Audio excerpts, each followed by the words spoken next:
Buenas tardes, futuro cachimbo, ¿cómo estás? Bienvenido ya a tu tercera clase y última del día. Espero te encuentres muy bien, espero las energías estén al 100. Recuerda la actitud positiva que debes tener el día de hoy y todos los días para que todo pueda ser excelente. Muy bien, alumno, recuerda que el tema que hemos hablado el día de hoy es la exigencia, así que tenerlo muy en cuenta y muy claro para poder aplicarlo. ¿Listo? Muy bien, alumno, sin más que decirte, espero que tengas todos tus materiales a la mano, hojita, el material de aplicación que vamos a trabajar el día de hoy. Cualquier duda o consulta me lo escribes por interno para yo poder ayudarte. ¿Listo? Sin más que decirte, te deseo mucho éxito para Historia del Perú. Mucha atención, por favor, porque en algunas áreas, Historia del Perú también es un curso bajo. Así que atentos todos, ¿ok? El profesor Miro García ya está por ingresar, Miro Urbina, perdón. Vamos a darle un minutito de espera que pueda conectarse, lo hacemos con anfitrión y arrancamos con la clase. ¿Está bien, alumno? Un minutito más y empezamos.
Muy bien, chicos, el profesor ya se encuentra conectado.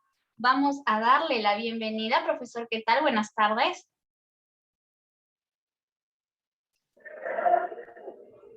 ¿Logra escucharme, profesor? ¿Sí? ¿Escucha?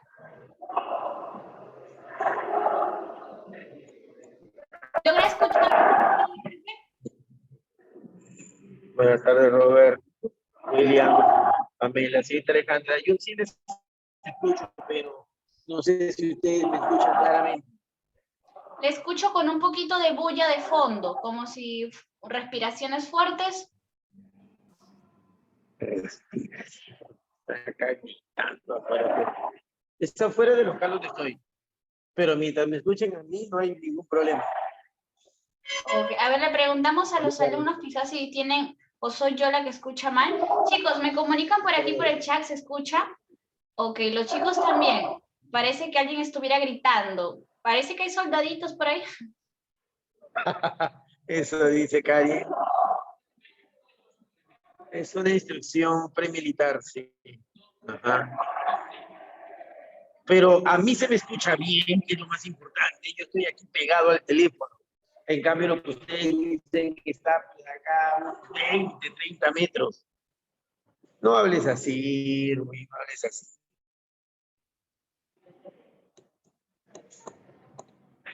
Se escucha mal. Mira, Irwin dice se escucha bien. Alguien dice, yo quiero saber si a mí se escucha bien. A mí tiene que escuchar. Y claro, fuerte y claro.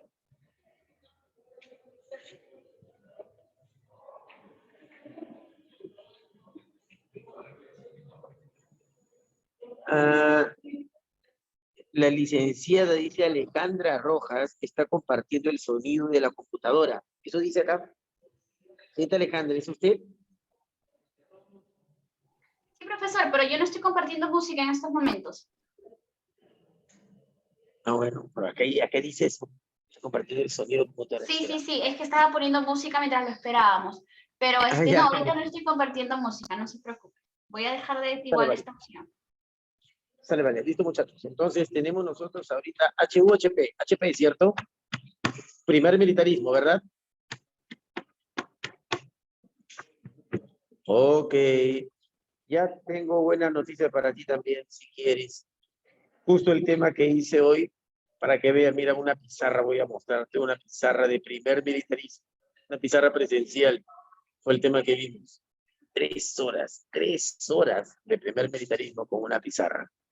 Y ahora voy a verlo contigo con un PPT en hora y 40 minutos, con todo y contexto. Y bueno, aquí lo bueno que fueron 3 horas, pero igual se aceleró, se apresuró mucho. Con el PPT puede avanzarse más rápido, pero igual se dice mucho, se entiende mejor. Sí, pues la chamba. Así es. Vamos a contextualizar primero el tema de hoy. Voy a mostrarte para las características. Menos mal no tiene el logo ni nada. Se puede compartir cámara, sí. A ver. Sí, acá está. Miren, muchachos. Lo ve. A ver, ¿sí? Creo que sí. ¿Ven el primer veterismo? ¿Se ve claro o no?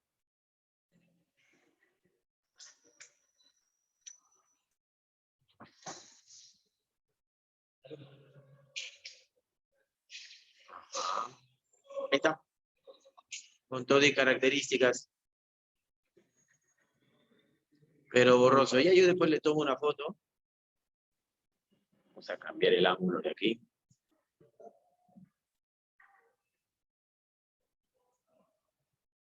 Ya yo después le tomo una foto y se los paso.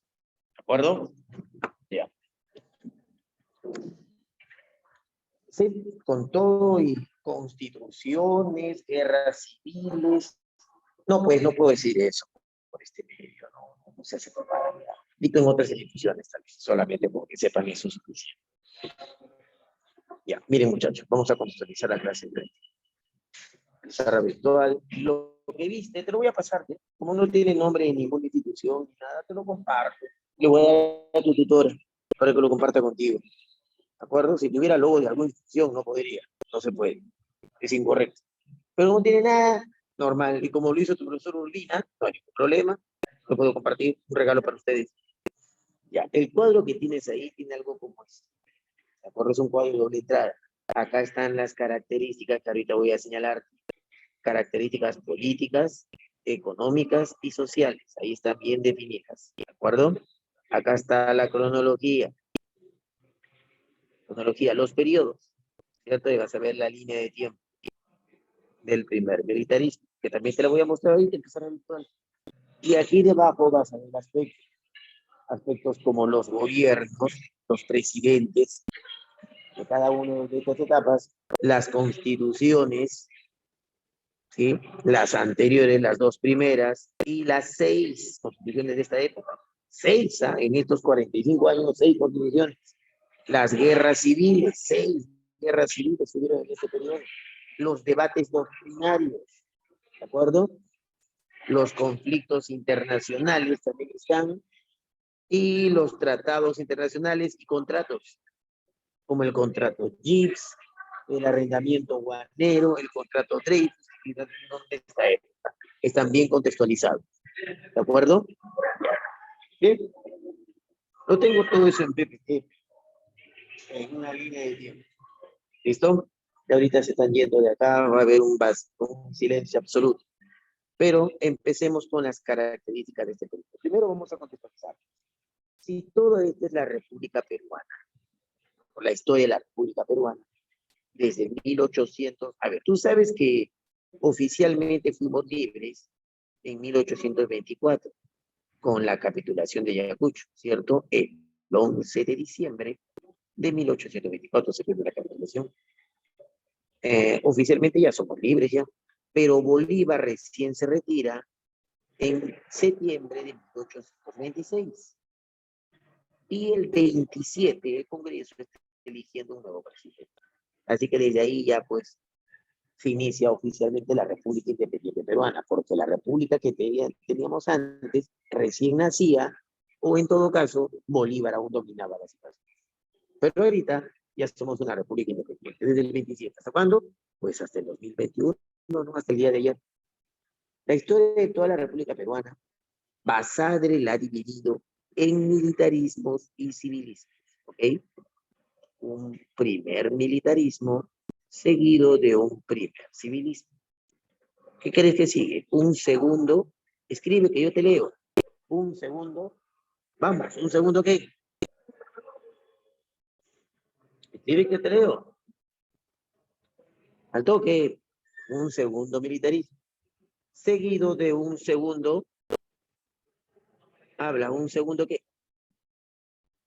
Civilismo. Pero yo te voy a decir que aquí hay una etapa que vamos a llamar la transición, ¿de acuerdo? Así la transición, una etapa rara, que no es ni militarismo ni civilismo. De ahí te digo es, ¿de acuerdo? Bueno, en el segundo civilismo, de ahí que vendrá un tercer que habla. Un tercer,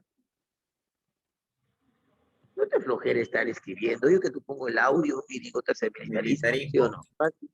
Ok. Seguido de un largo tercer civilismo. Hasta el día de hoy. Sin embargo, quiero que sepas esto. ¿En qué se parecen los militarismos? Bueno, a pesar de lo obvio que gobiernan militares, y que no se parecen, el gobierno de militares, se parecen también en que los presidentes que gobiernan en esa época son presidentes que gobiernan con mano dura, gobiernan para calmar revueltas sociales. Hay muchas revueltas sociales. Sí, abundantes golpes de Estado. Típico gobierno militares. Gobiernan así, con mano dura, con represión social. No pretendas que respeten todas las libertades democráticas. No, no. En eso se parecen los militarismos. ¿De acuerdo? Ya. Pero también tienen sus diferencias. Claro, serán iguales en ese sentido, gobernarán militares, pero tienen sus diferencias. Obvio. Te voy diciendo, por ejemplo, la que hoy día nos corresponde. Este primer militarismo, Basadre lo llama el militarismo de la victoria. ¿Por qué? Y a este lo llama el militarismo de la derrota. ¿Por qué? Porque estos militares llegaron a gobernar creyéndose tener el derecho de hacerlo, porque nos habían dado una victoria alucinante. Claro, ellos habían ganado las guerras de independencia. ¿A quiénes le habían ganado? ¿Qué pasó en esta época? ¿Qué pasó antes? Dime, ¿qué pasó antes? ¿Qué guerras hubieron antes? Ellos apoyaron a San Martín, a Bolívar, ¿y las guerras de qué? Las guerras de la... Muy bien, Goycochea, ¿cómo le llamaría? Las guerras de la... de España. Claro, las guerras de independencia. Y ganaron, pues, ¿sí o no? Ganaron. Bien jóvenes. Como ganaron, Basada los llama a ellos los mariscales de Ayacucho, el militarismo de la victoria. Se creyeron con el derecho de gobernar. Ya, tenían mucho prestigio. Eso hizo que los militares gobernaran. Dos cosas. Uno, que los militares tenían mucho prestigio, tenían mucho respeto de la población, no se habían hecho libres, claro. Y lo segundo era que los civiles, los que debían gobernar en una república, por ese caso, los llamados a gobernar son los civiles. Es lo normal. Los militares no deben gobernar. No deben. ¿Por qué? Porque los civiles son los que forman partidos políticos, son los que están organizados, son los que forman las clases intelectuales. Los militares están hechos para la defensa de la soberanía, la defensa de la integridad territorial, no para gobernar. Eso es lo normal. Sin embargo, no te sientas mal. Así como mi Perú, en la mayoría de los países que inician su vida independiente, la mayoría de países que se independizaron de España, ¿de acuerdo? Casi todos ellos, ¿ah? La mayoría de estos países iniciaron sus gobiernos con tendencias militares. ¿Sí? Es típico en Chile, Argentina, México, Colombia, Venezuela. Iniciaron sus gobiernos con tendencias militares, ¿sí? Con regímenes militaristas. Así que era lo común. Así que el primer motivo, los militares tenían mucho prestigio. Y el segundo motivo, profe, adivina. Cuídense, muchachos, nos vemos. El segundo motivo es que los llamados a gobernar, que eran los civiles, estaban desprestigiados, estaban hasta el título, desorganizados, no habían formado ni partidos políticos, incluso muchos de ellos eran corruptos, habían sido denunciados incluso por haber apoyado a España, o sea, eran pro-españoles en vez de haber sido pro-independencia. Por eso, como estaban desprestigiados, los militares fueron llamados a gobernar. De ahí que va a ser especialmente el autor. En cambio, los militares que ahora gobiernan en el segundo militarismo, ellos entraron a gobernar después de una gran derrota. ¿Qué derrota? ¿Qué guerra crees que hubo aquí en el primer civilismo? ¿Alguien sabe? Una guerra, la más cruel que hemos tenido, la más nefasta. ¿Guerra con quién? Dime.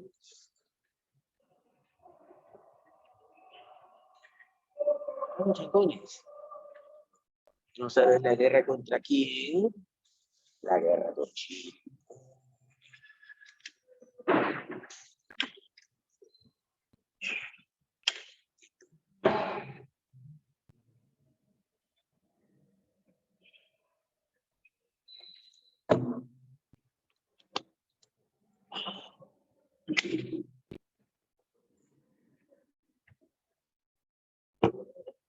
Ya. La guerra con Chile. Habían perdido. Los militares perdieron. Y a pesar de que perdieron la guerra, entraron a gobernar. Por eso va a ser, les llaman los militares. Pero de ellos hablamos después. Este tercer militarismo, los militares que llegaron a gobernar, también llegaron en otras circunstancias. Te resumo, llegaron para evitar que los comunistas, que ya estaban de vigencia en el mundo, y los apristas, que era el caso especial del Perú, para evitar que llegaran a gobernar. Para eso, Sánchez Cerro, Benavides, evitaron que la para llegar al poder. Ajá. Adivina. Aquí otra vez hubo un militarismo. Acá otra vez. Y aquí otra vez otro militarismo. Pero adivina, no es un cuarto, un quinto y un sexto militarismo. ¿Sabes por qué? Es el mismo tercer militarismo que otra vez vuelve a aparecer. No entiendo, profe, ¿por qué no es un cuarto, quinto y sexto? Porque son de la misma naturaleza que este de aquí. Llegaron a lo mismo. ¿A qué llegaron? ¿A qué llegaron? Tú sabes a qué llegaron, hasta qué llegó el tercer militarismo. ¿A qué llegaron también? Dímelo, ¿a qué? ¿A evitar qué cosa?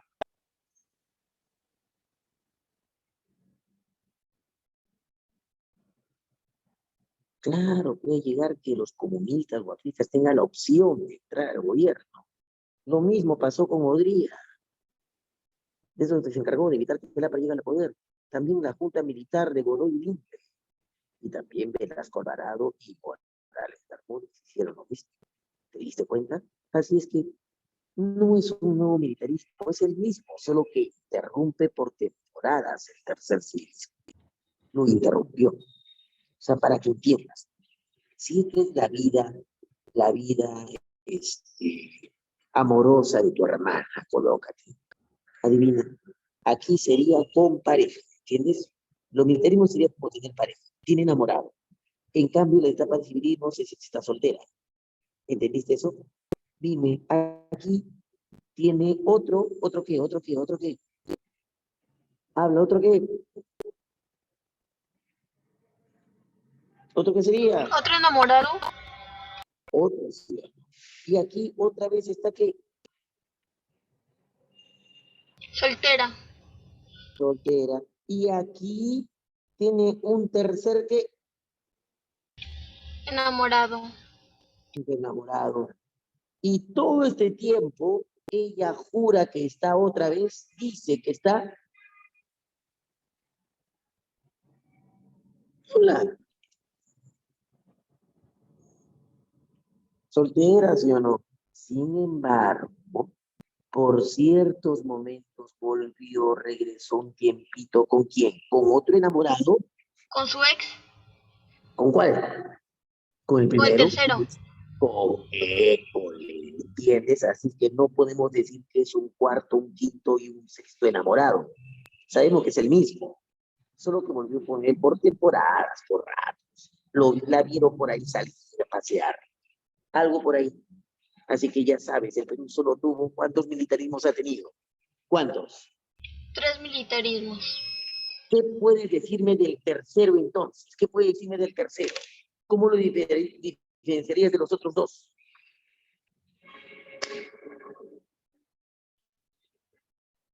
¿Qué me dirías? Inestable, dice Carlos Jesús. ¿Alguna persona que tenga otra palabra que defina mejor al tercer militarismo? Su tercer novio era tóxico. No, pues no lo llame militarismo tóxico. Que se repite, dice Valeria. Una mejor palabra que lo defina. A ver, no creo que sea tóxico. Vamos, tóxico, qué bueno. No, ya fue en serio.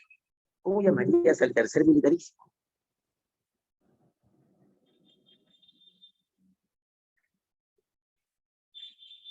Prolongado.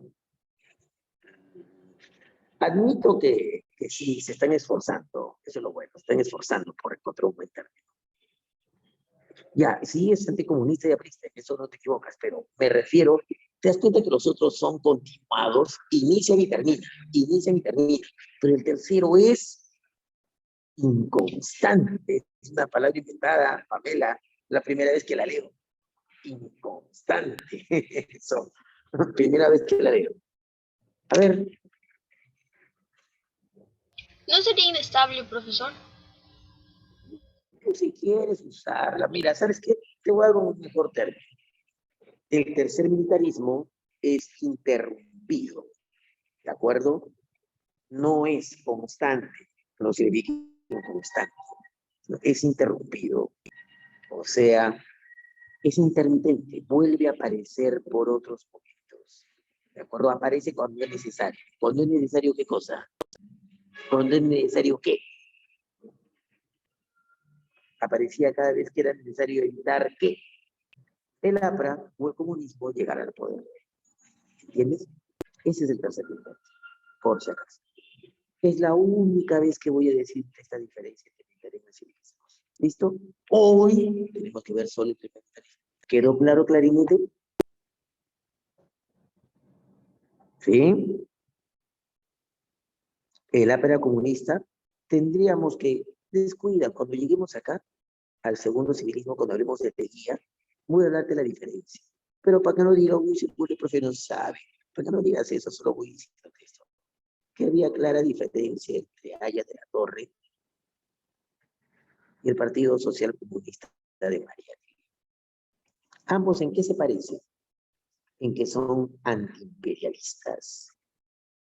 ¿Qué es eso? Rechazan al capitalismo yanqui, al capitalismo de Estados Unidos, lo rechazan. Y creen que es uno de los culpables que con este actividad. Otra cosa, son antioligarcos. Rechazan a los ricos, creen que son también los culpables de que por este gusto. La gran diferencia es en la revolución. El APA cree que el cambio debe ser paulatino, ¿de acuerdo? Paulatino. una revolución hecha por intelectuales, las clases medias, los profesionales deben hacer el cambio.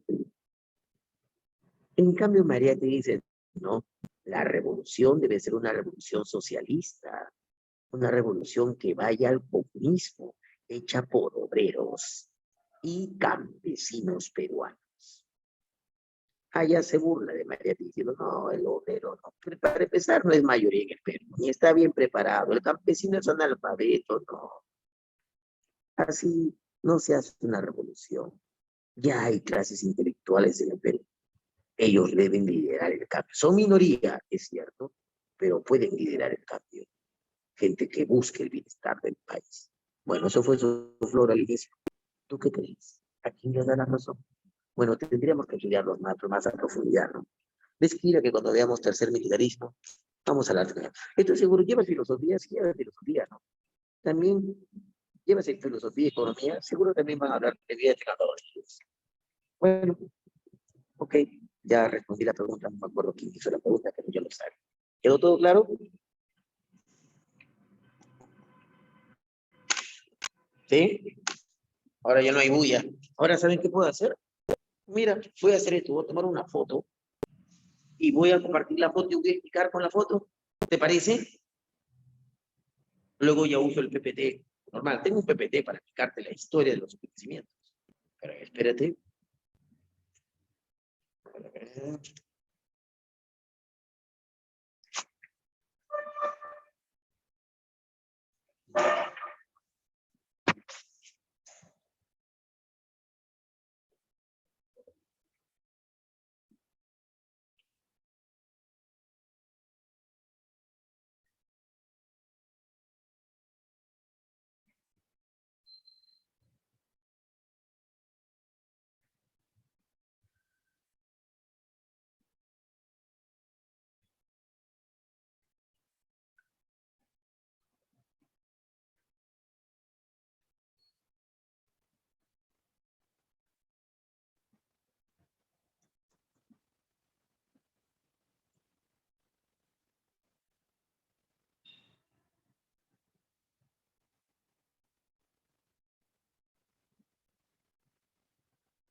Muy bien. A ver, vamos a compartir la explicación. En vez de pizarrita virtual que siempre hago, voy a compartir esto, ¿ok? Voy a compartir pantalla.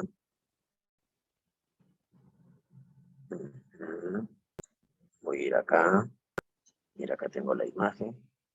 ¿La ves? ¿Ves la imagen o no? Habla, Chancón. Pónganse su audio. ¿Ves la imagen o no? Sí se ve, profesor. Pues, mira, aquí, ¿qué fue? Acá está.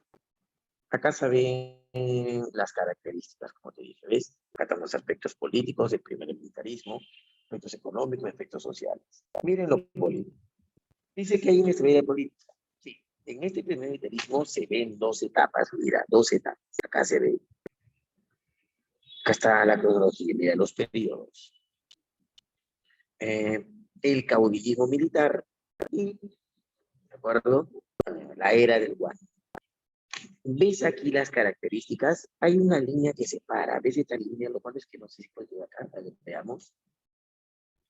Sí, mira. Acá hay líneas que separan, ¿no? Si no ves la línea, significa que la característica es continuada para ambos periodos. O sea, el primer militarismo tiene dos etapas.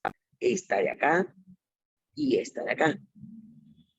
Acá puedes ver, acá está el cautillaje militar, que dura hasta el 45, y luego la era del guano, que dura hasta el 72. Ya. Esta característica que ves acá, por ejemplo, esta de aquí, ves que está prolongada, no está separada, significa que cumple para ambos periodos, como es acá también. ¿Ves? Cumple para ambos periodos. Si ves una línea que lo separa, significa que esta característica solo cumple para la primera etapa y esta otra para la otra etapa. ¿Quedó eso claro? ¿Quedó eso claro? Sí, profesor. Para que la hora que tú estudies no te confundas. ¿De acuerdo? Ya. A ver, vayamos acá. Empecemos por estas primeras características. En lo político. Profunda inestabilidad política. Inestabilidad, sí, en estos 45 años. ¿En qué se ve la inestabilidad? Que hay constantes golpes de Estado, mira. Continuos golpes de Estado. Aquí hubieron 22 gobiernos. Bueno, hubieron 24 presidentes, pero 2 repitieron el plato. 22 gobiernos. De esos 22 gobiernos, adivina, son 22, 17 con golpe de Estado. A la miércoles. Bastantes, ¿no? Y constantes cambios constitucionales. Eso también revela instabilidad política. Hasta la fecha, te han dicho a ti, sabes, por cultura general, ¿cuántas constituciones ha tenido el Perú? A ver, por educación cívica deberías saberlo. A ver, Chaco, ¿cuántas? Hasta la fecha, hasta hoy. ¿Cuántas hemos tenido? Nada, no lo sabes.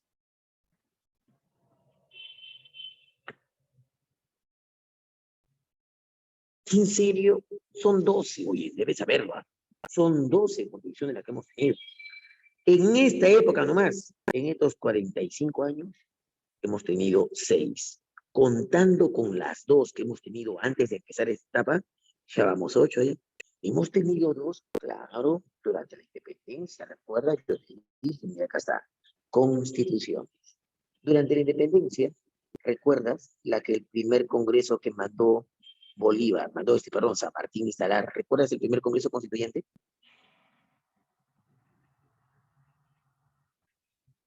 Vamos, chancones, ¿recuerdan?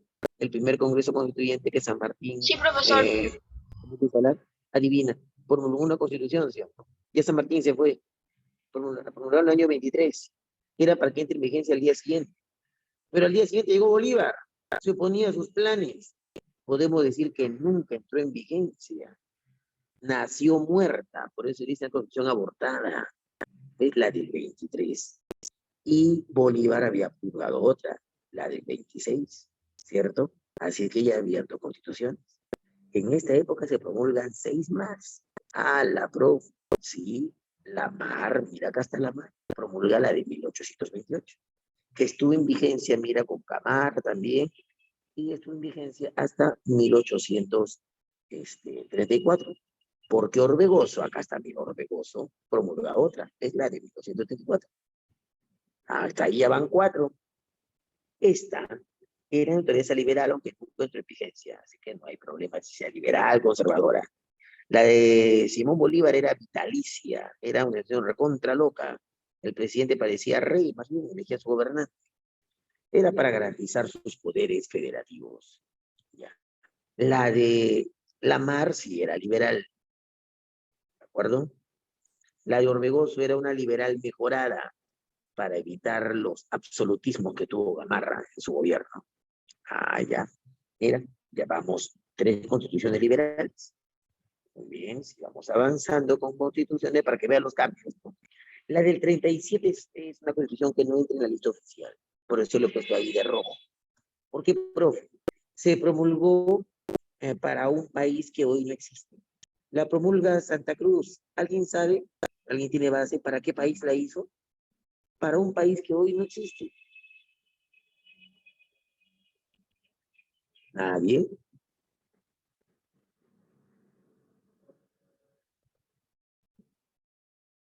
Sí, jovencitos, es básico. La promulgó para el país llamado Perú-Bolivia. Mira, acá está. Es Confederación Perú-Bolivia, el periodo. Ah, profe, ¿y eso no está en la lista oficial? No, pues, porque una vez que se disuelve Perú y Bolivia, después de la prisión de restauradoras, ahí también dice prisión de restauradoras. ¿Ves? Una vez que se disuelve Perú y Bolivia, esta constitución ya no tenía sentido. Gamarra promulga otra, sí, en su segundo gobierno promulga la de 1830, que estuvo en vigencia todo este tiempo, hasta que Castilla en su segundo gobierno promulga otra, la del 56, que generó revuelo, provocó la Quinta Guerra Civil. Así que el mismo Castilla, en su mismo segundo gobierno, promulga una nueva, la de 1860, que estuvo en vigencia hasta María Ignacio Prado. Prado quiso reemplazarla, como ves, con la de 1867, pero fue la que menos tiempo estuvo en vigencia, la que menos de todas las sesiones que hemos tenido, solo cuatro meses y 8 días. ¿Por qué, profe? Porque la Sexta Guerra Civil logra, ¿de acuerdo?, eliminarla y retornar ¿a qué constitución? ¿A qué constitución volvimos? ¿Volvió a estar en vigencia cuál? Ahí se ve en el esquema.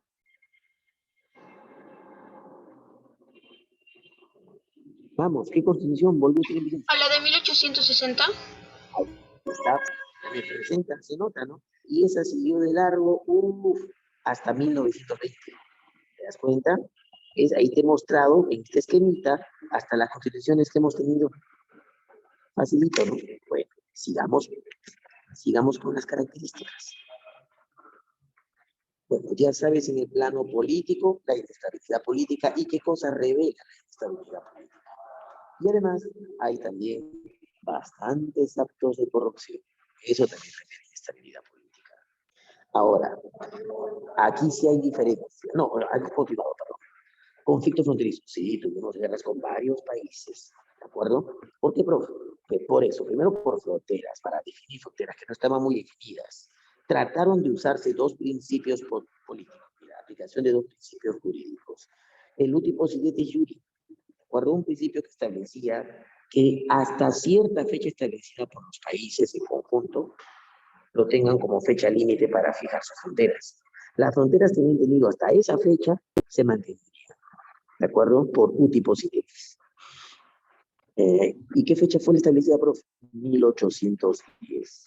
Así que lo que el Perú tenía como fronteras, obvio, cuando era colonia, éramos colonias, la frontera que teníamos como colonia hasta 1810 se tomaría como fronteras definitivas. Ya después de 1810 se habían ocurrido cambios territoriales posteriores a esa fecha, ya los países se establecerían entre ellos cómo solucionarían sus asuntos. De repente por guerra, de repente por acuerdo.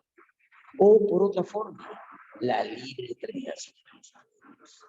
¿Qué es eso, profe? Dejar que el pueblo en litigio, que el territorio en litigio, la gente que vive ahí, decida a qué territorio pertenecer.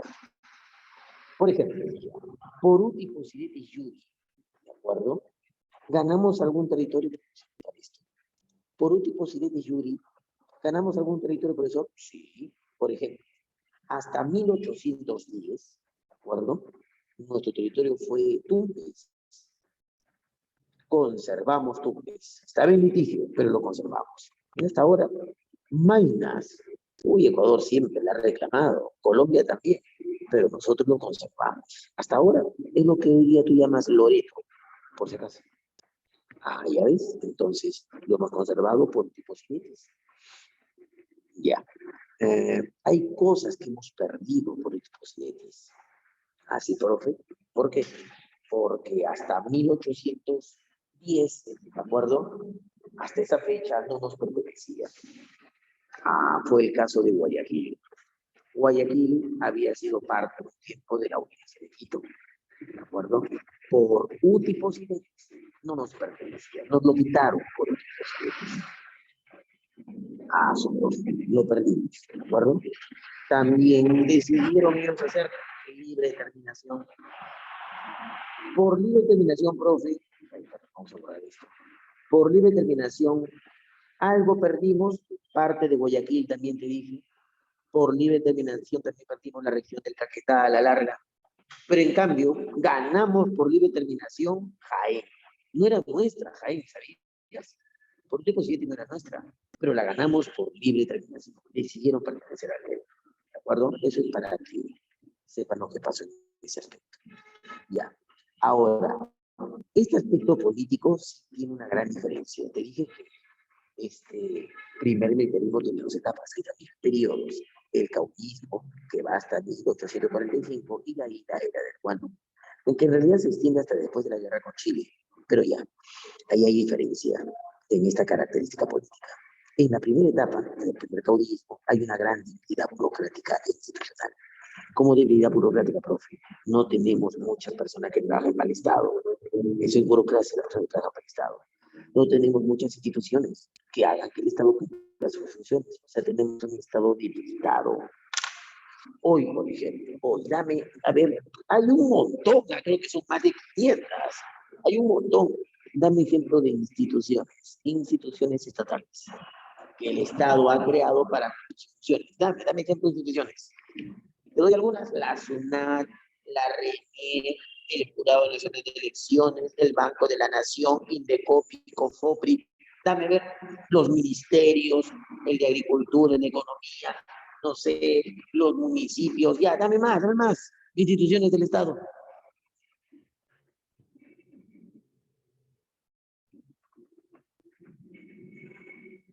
Vamos.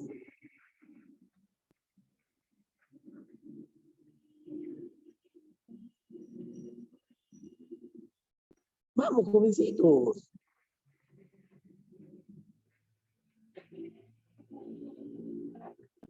Dame ejemplos de instituciones estatales.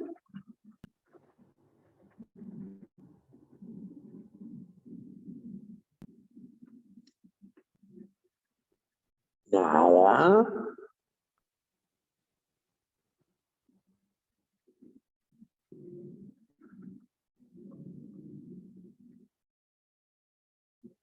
No hablan ustedes. Bueno, hay un montón, pues.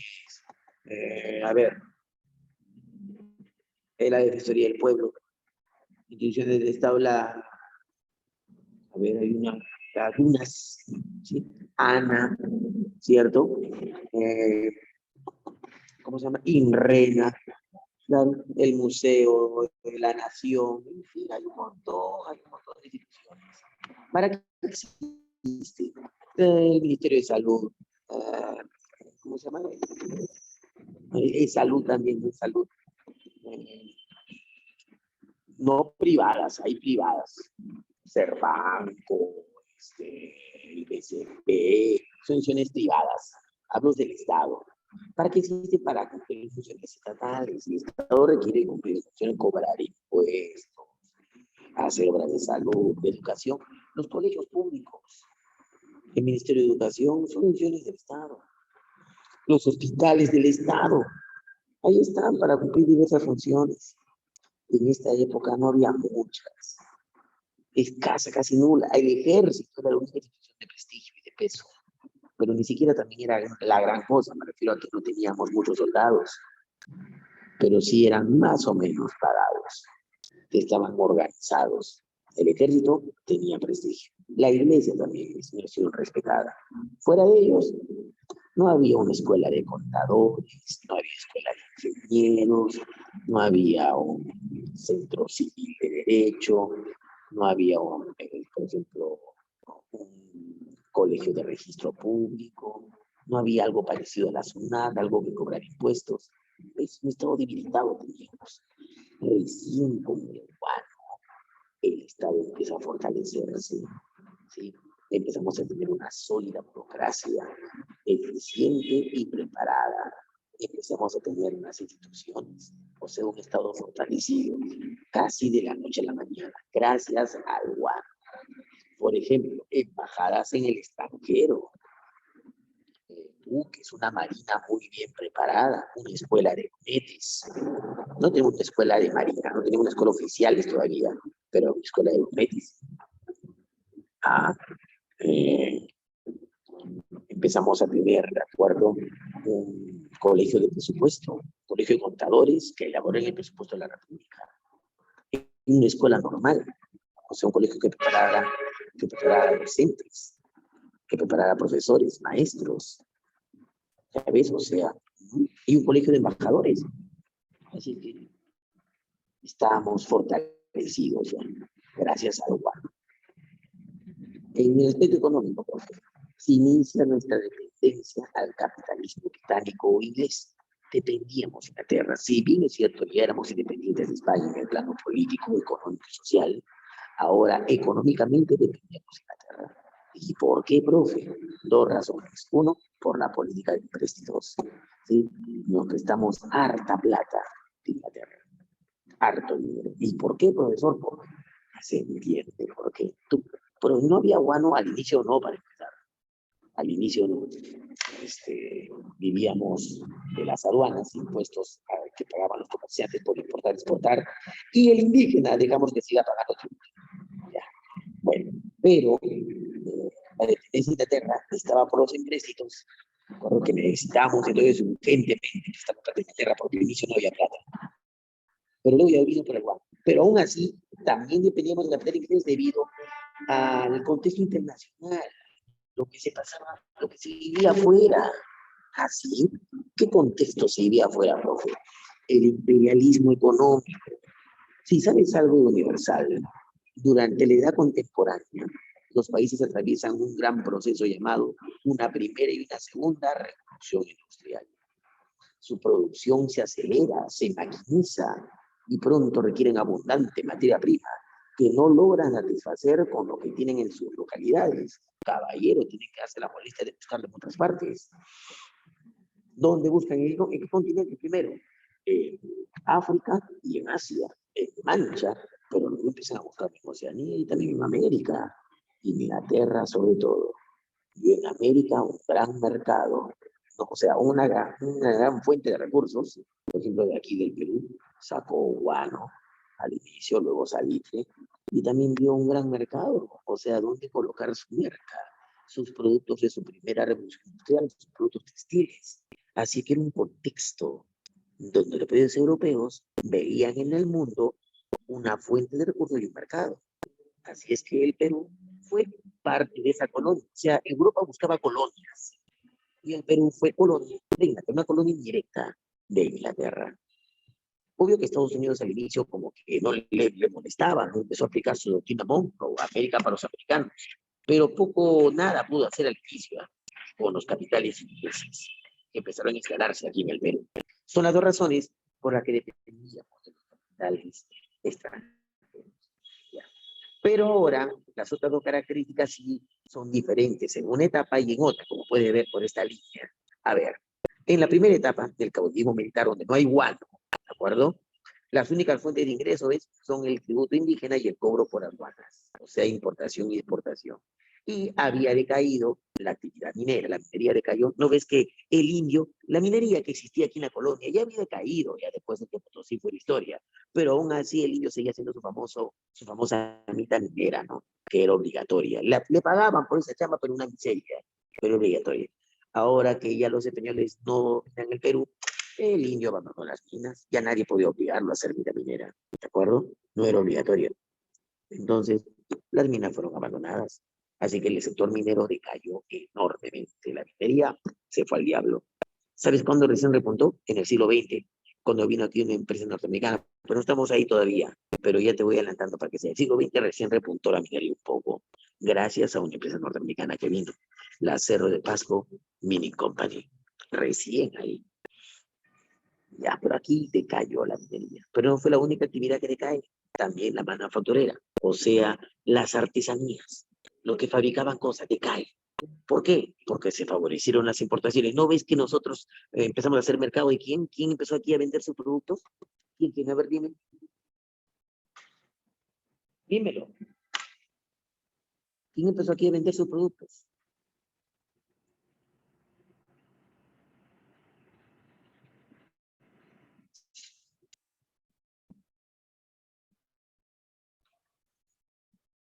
¿Qué pasó, chincones? ¿No están escuchando?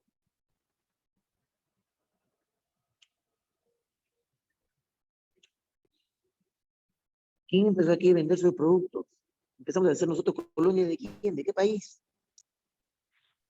Inglaterra. De Inglaterra. De Inglaterra. Claro. Adivina, aquí habían artesanos, pero no podían competir con los productos ingleses, que llegaban baratos. Hubo una huelga de artesanos en el gobierno de Castilla, pero poco o nada se pudo hacer. ¿Se te cuenta? Así es que esas son las tres características, ¿de acuerdo? Ya, primero, vamos a despreciar. Ya, acá está. En el plano económico, dependencia, ¿no? Y ahora, en esta primera etapa, única fuente de ingresos, el tributo a la mitad y luego decadece la actividad minera y manufacturera. Ahora vayamos a ver las otras dos características de la siguiente etapa. A ver, aquí hay un auge, ¿sí? Un auge del gasto público, porque hay guano. El Estado pudo gastar dinero del guano en diversas actividades. Puede que te pregunten eso, y de hecho San Marcos lo ha hecho. El dinero del guano, ¿en qué se gastó? ¿En qué se invirtió ese gasto público? En 5 cosas, ¿de acuerdo? En este orden, si quieres, con porcentaje.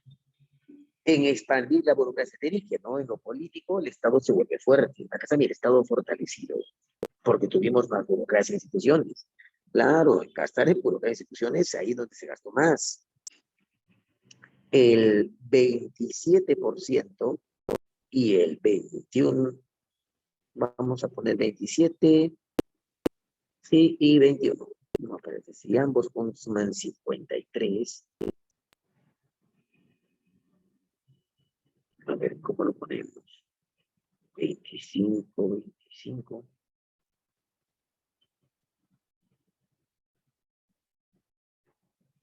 Mm, 25, 25 son 50, pero si pongo 27 y 26, ya, 27 y 26, está bien.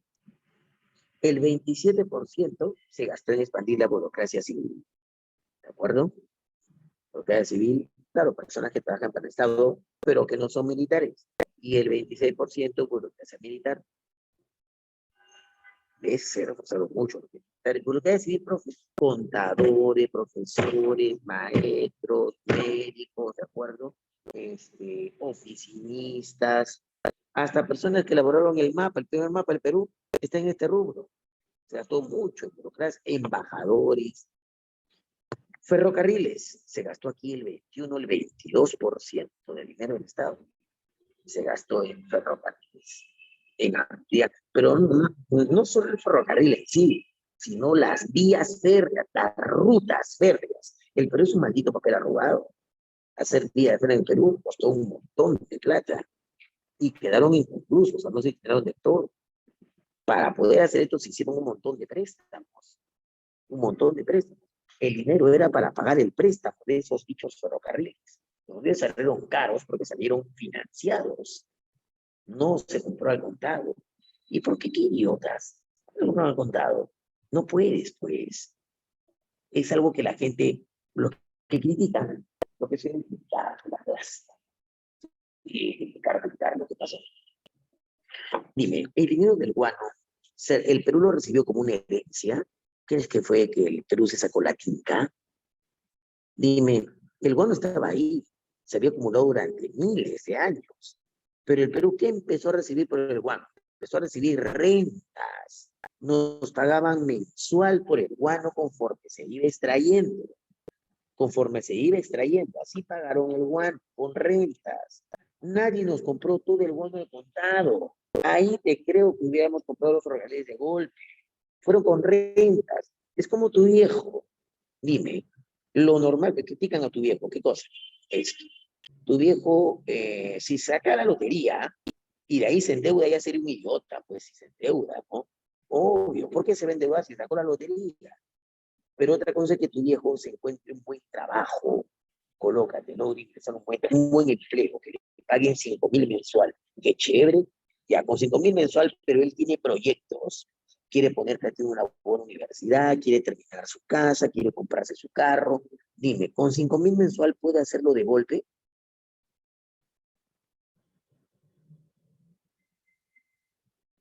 ¿Puede hacerlo de golpe? No, Entonces, ¿qué va a hacer? ¿Qué va a prestar. hacer?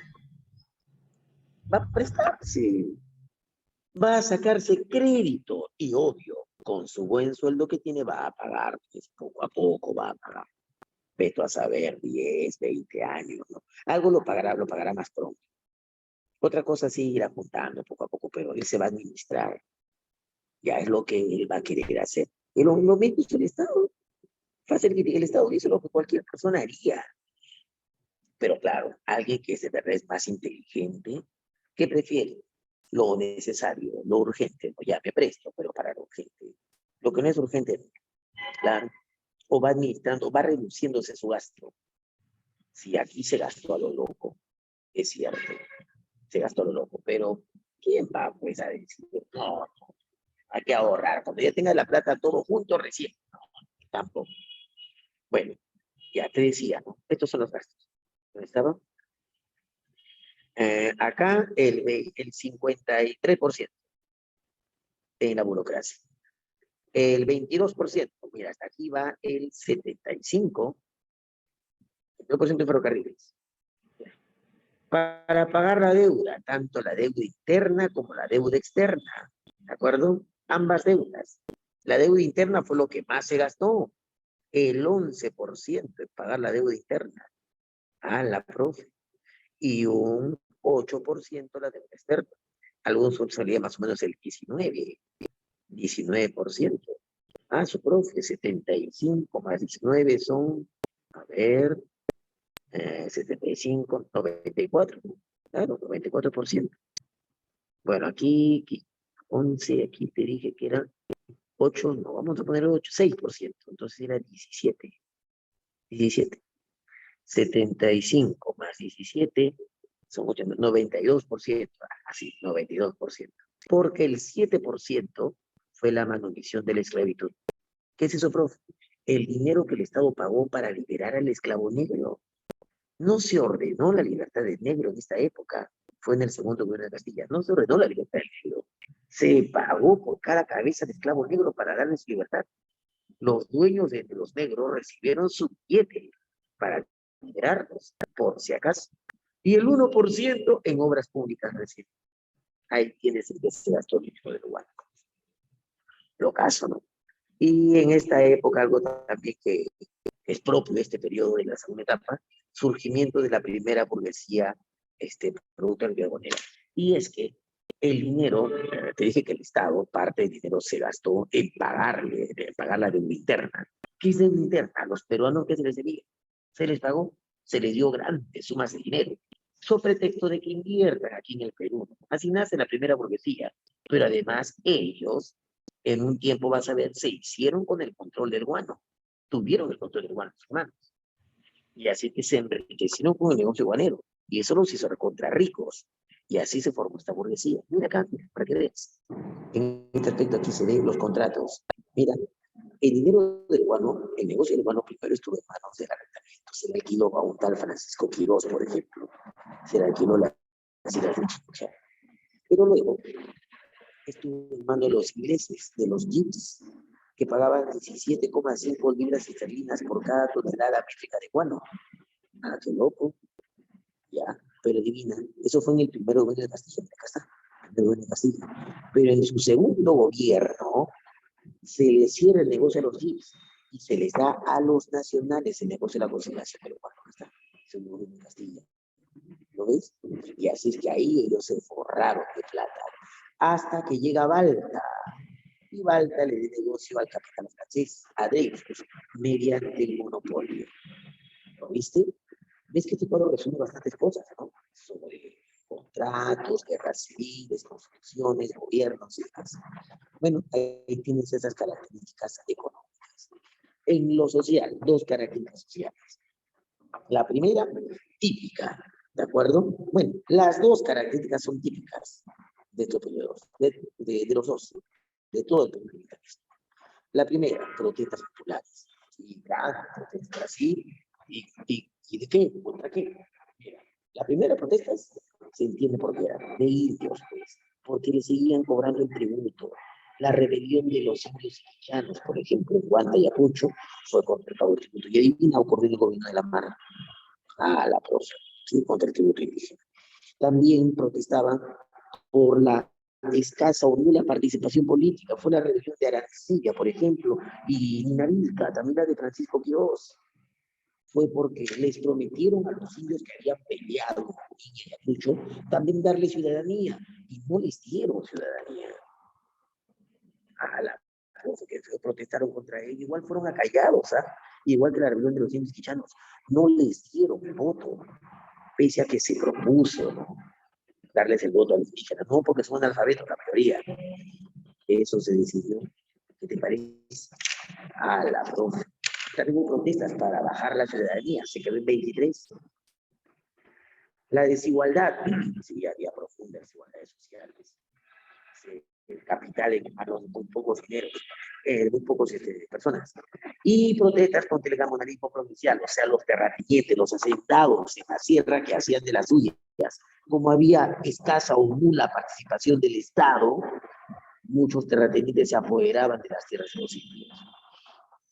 En esta época hubo una broncaza entre dos grupos sociales, los liberales y los conservadores. Fueron los que durante la independencia, ¿quién se acuerda? Durante el tiempo independiente hubieron dos sectores enemigos. A ver, dos sectores enemigos. Unos que querían solo cambios y otros que ya querían cortar con España. ¿Cuáles eran? A ver, ¿quién se acuerda? Los separatistas. Separatistas y los Reformistas. reformistas. Podemos llamar ahora a los separatistas los liberales y a los reformistas los conservadores. Los conservadores querían que las instituciones se mantengan tal como eran en la colonia, que no haya tanto cambio. En cambio, los liberales querían apuntar a un nuevo sistema, al comercio, a una economía liberal. Una economía y una política liberal. ¿Qué es una política liberal? Con leyes que toleren, que permitan la participación ciudadana, libertades democráticas, libertad de prensa, de expresión, libertad de culto, ¿de acuerdo? Y libertad económica, que no pongan tantas trabas al comercio. Solían así pensar los conservadores, perdón, los que hablan de los comerciantes, solían pensar de esa forma. En cambio, los conservadores solían ser terratenientes, aceptados, esclavistas negregos. Por eso no querían que las instituciones cambien. Cada quien tenía sus intereses, ¿entiendes? Es conflicto entre liberales y sectores conservadores, que se manifestó de dos formas. De manera pacífica, a través de los debates doctrinarios, o de manera violenta, claro, con enfrentamientos bélicos llamados guerras civiles. A ver, profe, ¿cuáles fueron los debates doctrinarios? Mira, ¿qué fueron los debates doctrinarios? Enfrentamientos ideológicos y políticos, con trasfondo económico. Cada grupo buscaba su interés. Por ejemplo, mira, el debate doctrinario, acá está el primero. Debates doctrinarios, mira. Bueno, en realidad es el segundo. ¿Quién se acuerda cómo fue el primero? Nosotros vimos el primero la clase pasada. ¿Ocurrió durante el gobierno de quién? Cuando estuve en el Perú, ¿quién? ¿Recuerdas? Fomentó el primer debate doctrinario. Yo te dije. San Martín. Claro, ¿y de quién fue? Fue sobre la forma de gobierno, ¿sí o no? Si debía ser una monarquía o una república. Acá es el segundo debate doctrinario. Y éramos libres, ¿ya? Y la forma de gobierno estaba definida, la república. El debate era quién debía tener más poder, si el presidente o el Congreso. Si era el Congreso, eso pedían los liberales. Hablaban de un ejecutivo débil, un ejecutivo, de acuerdo, supeditado a un parlamento, un presidente que no tenga muchas facultades, que esté limitado por una constitución y un Congreso. ¿Sí? Liberales, obvio, como Francisco de Paula González Vigil, pedían eso, pero criticaban al presidente Gamarra porque era muy autoritario. En cambio, los conservadores apoyaban al gobierno de un presidente autoritario, fuerte, que ponga orden al caos. Representantes conservadores como Felipe Pardo y Arriaga. Tú llevas literatura, ¿no? Él es padre de qué corriente literaria. Vamos, está fácil. Oye, dime, Felipe Pardo y Arriaga es el representante máximo del ¿Civilismo? No, una corriente literaria. ¿No sabes? Eres el padre del conservadurismo. ¿Sabías eso? Claro, el costumbrismo peruano del conservadurismo. Felipe Pardo y Aliado, de ideas literarias y políticas, ideas conservadoras. Bueno, entonces ya sabes cuál fue, pero adivina, cada quien tenía su trasfondo. ¿Cuál era el floro que metía? El floro que metía. Ellos, ¿de acuerdo? Libertad económica, libertad de acción, libertad de expresión.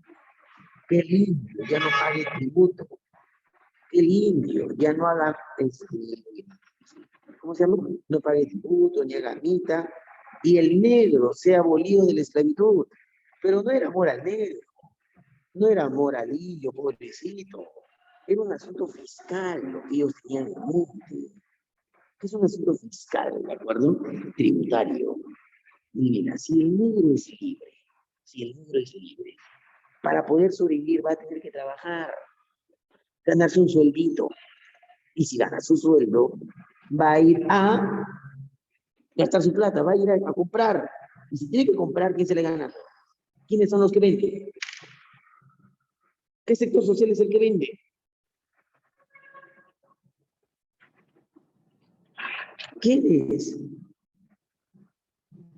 Comerciantes. Comerciantes, pues, los liberales son comerciantes. A ellos no les conviene la mano muerta, el negro es mano muerta, no trabaja. Bueno, trabaja un montón, pero no gana sueldo. Así que mano muerta, no compra nada. Si el negro es libre, va a comprar. Es un asunto económico. No creas que son amantes del negro. No. Es cada quien defiende sus intereses. Ese fue el primer debate. El segundo debate ocurrió durante el gobierno de Gamarra, Echenique, Gamarra Casanita, Ramón Castilla, Ramón Castilla, Echenique, Ramón Castilla. A ver, profe, ¿cuál fue el tercer debate? En la capacidad de voto. Claro, quienes debían votar, la soberanía en manos de quién recaía.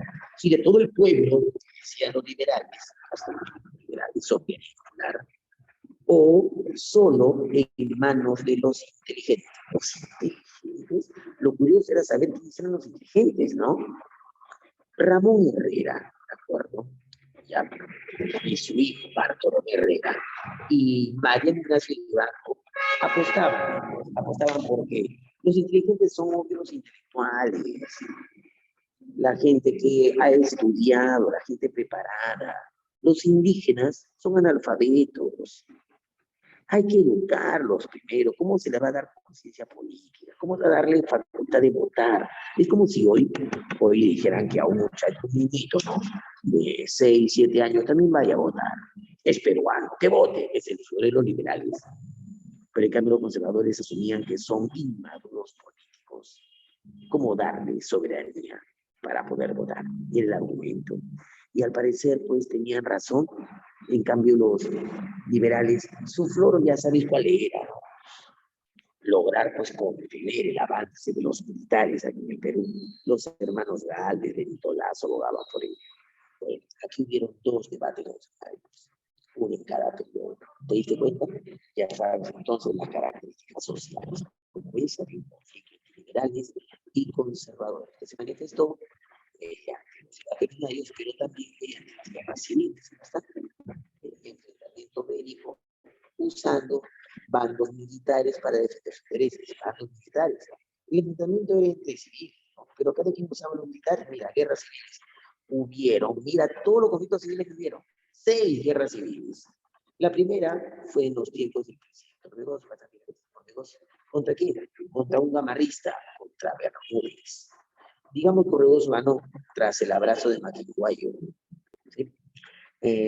La segunda guerra civil fue las guerras previas a la Confederación Perú-Boliviana. Acá está, previas a la Confederación Perú-Boliviana.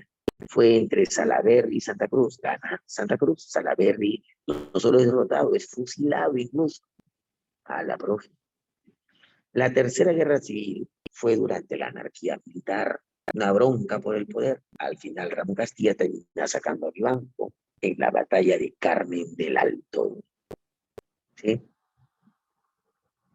¿Ah? Instala un gobierno restaurador. Claro. Ah, ya, profe. ¿Ves? Y inicia su gobierno, la famosa prosperidad falaz. La cuarta guerra civil fue durante el gobierno de Echenique. Y es que Echenique fue recontra corrupto. Castilla en su primer gobierno da la ley de consolidación. ¿Qué fue eso? el pago de la deuda interna, pero con Echenique llegó a niveles alucinantes de corrupción. Fue el pretexto de Castilla para sacar el escándalo de la consolidación, Lorí. Echenique no se dejó, hubo una guerra, la guerra civil, 2 batallas, la batalla de Ispuchaca y la batalla de La Palma. Castilla, para poder ganarle a Echenique, ¿de acuerdo? Era una guerra entre conservadores, ambos eran conservadores. Mira, Castilla y Echenique eran conservadores, pero Castilla, con tal de ganarle, tuvo el apoyo de los liberales. ¿Cómo? Adivina, desde Huancayo decretó la abolición de la esclavitud para ganarse el apoyo de los liberales en plena guerra civil. Y desde Ayacucho decreta la abolición del tributo indígena. Con tal que los liberales le den su apoyo, y así fue. Con el pueblo liberales logró ganar y se hizo con el poder. Y para congratularse con el apoyo de los liberales, adivina qué hizo. Eliminó la constitución que había promulgado Gamarra en su momento, la de 1839, ¿la ves? Mira, la eliminó. Esta Gamarra, ¿ves? Gamarra la promulgada en el 39 en el Congreso de Huancayo. Era la más conservadora y autoritaria que habíamos tenido. Castilla la elimina y promulga otra. ¿La de qué año? Ahí está. ¿La de qué año promulgó? ¿La de qué año? La de 1856. Claro, que fue recontra liberal, la más liberal que hayamos tenido. Tan liberal que provocó la protesta. ¿De qué sector social? Dilo, de los.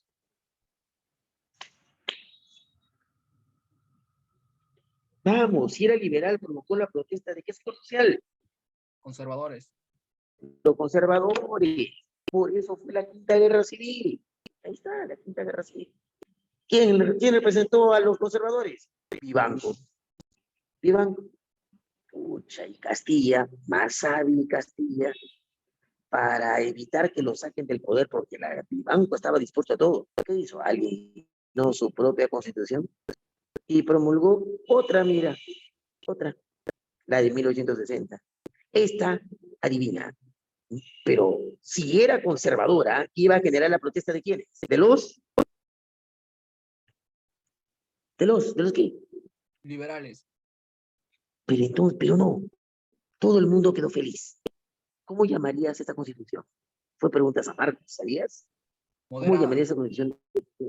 Claro, monstruo, una constitución moderada, ¿sí? ¿Por qué era moderada? Pues te doy 3 ejemplos por qué era moderada. Primero, ¿de acuerdo? Porque oficializó, ¿de acuerdo? La abolición de la esclavitud, del tributo y la libertad de culto, libertad de expresión, hasta ahí era liberal. Pero también, ¿de acuerdo? Dotó de mayores facultades a los ministros y al presidente. Hasta ahí parecía conservadora. Generó cargos políticos a los militares en el gobierno. Hasta ahí parecía conservadora. Bajó la edad de votación a los 21 años. Hasta ahí parece liberal. Promulgó un código penal, un código tributario y civil. Hasta ahí parecía también liberal, garantizada en esa constitución. Bueno, pues hábil Castilla. Esa fue la Quinta Guerra Civil. La sexta fue porque el infeliz de Mariano Ignacio Prado, acá está, mira, Prado, que vaya, Prado, ¿de acuerdo? Tuvo una guerra con España. En esa guerra contó con el apoyo del sector liberal, el famoso gabinete de los talentos, como fue José Gálvez Egusquiza, como fue Manuel Pardo y Lavalle, Toribio Pacheco y otros más. Después de la guerra con España, para quedar bien con ellos, promulga la Constitución de 1867, que era recontra liberal también. Obvio que provocó la reacción de los conservadores. Claro, por eso fue la Sexta Guerra Civil. Conservadores como Díez Canseco y Balta, ¿de acuerdo? Se levantaron contra Prado. Prado termina suspendiendo su constitución, eliminándola y retornando ¿a cuál? ¿A A cuál? la de 1860. Fácil de entender. Mira, todo lo que está en este cuadrito, todo lo que está. Bueno, ya te he dicho todo. ¿Qué falta? Falta los conflictos internacionales, ¿cierto? Guerras, mira, la primera invasión a Bolivia fue durante el gobierno de Lamarra. Lamarra era el presidente, pero quien invade Bolivia fue Gamarra, era prefecto del Cusco. Lamarra no dijo nada, le convenía. ¿Por qué? En el gobierno de Lamarra el Perú estaba amenazado. Bolívar estaba por el norte, Bolívar estaba por el sur. ¿Cómo Bolívar por el norte, por el sur? Porque no entiendo. Para que entiendas. Esto es Sudamérica.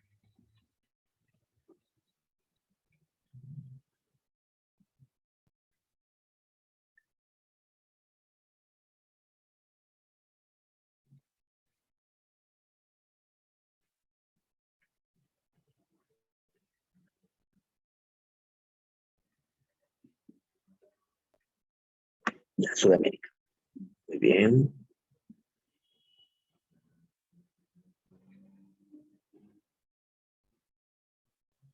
Perucito. Está Bolivia. Chile.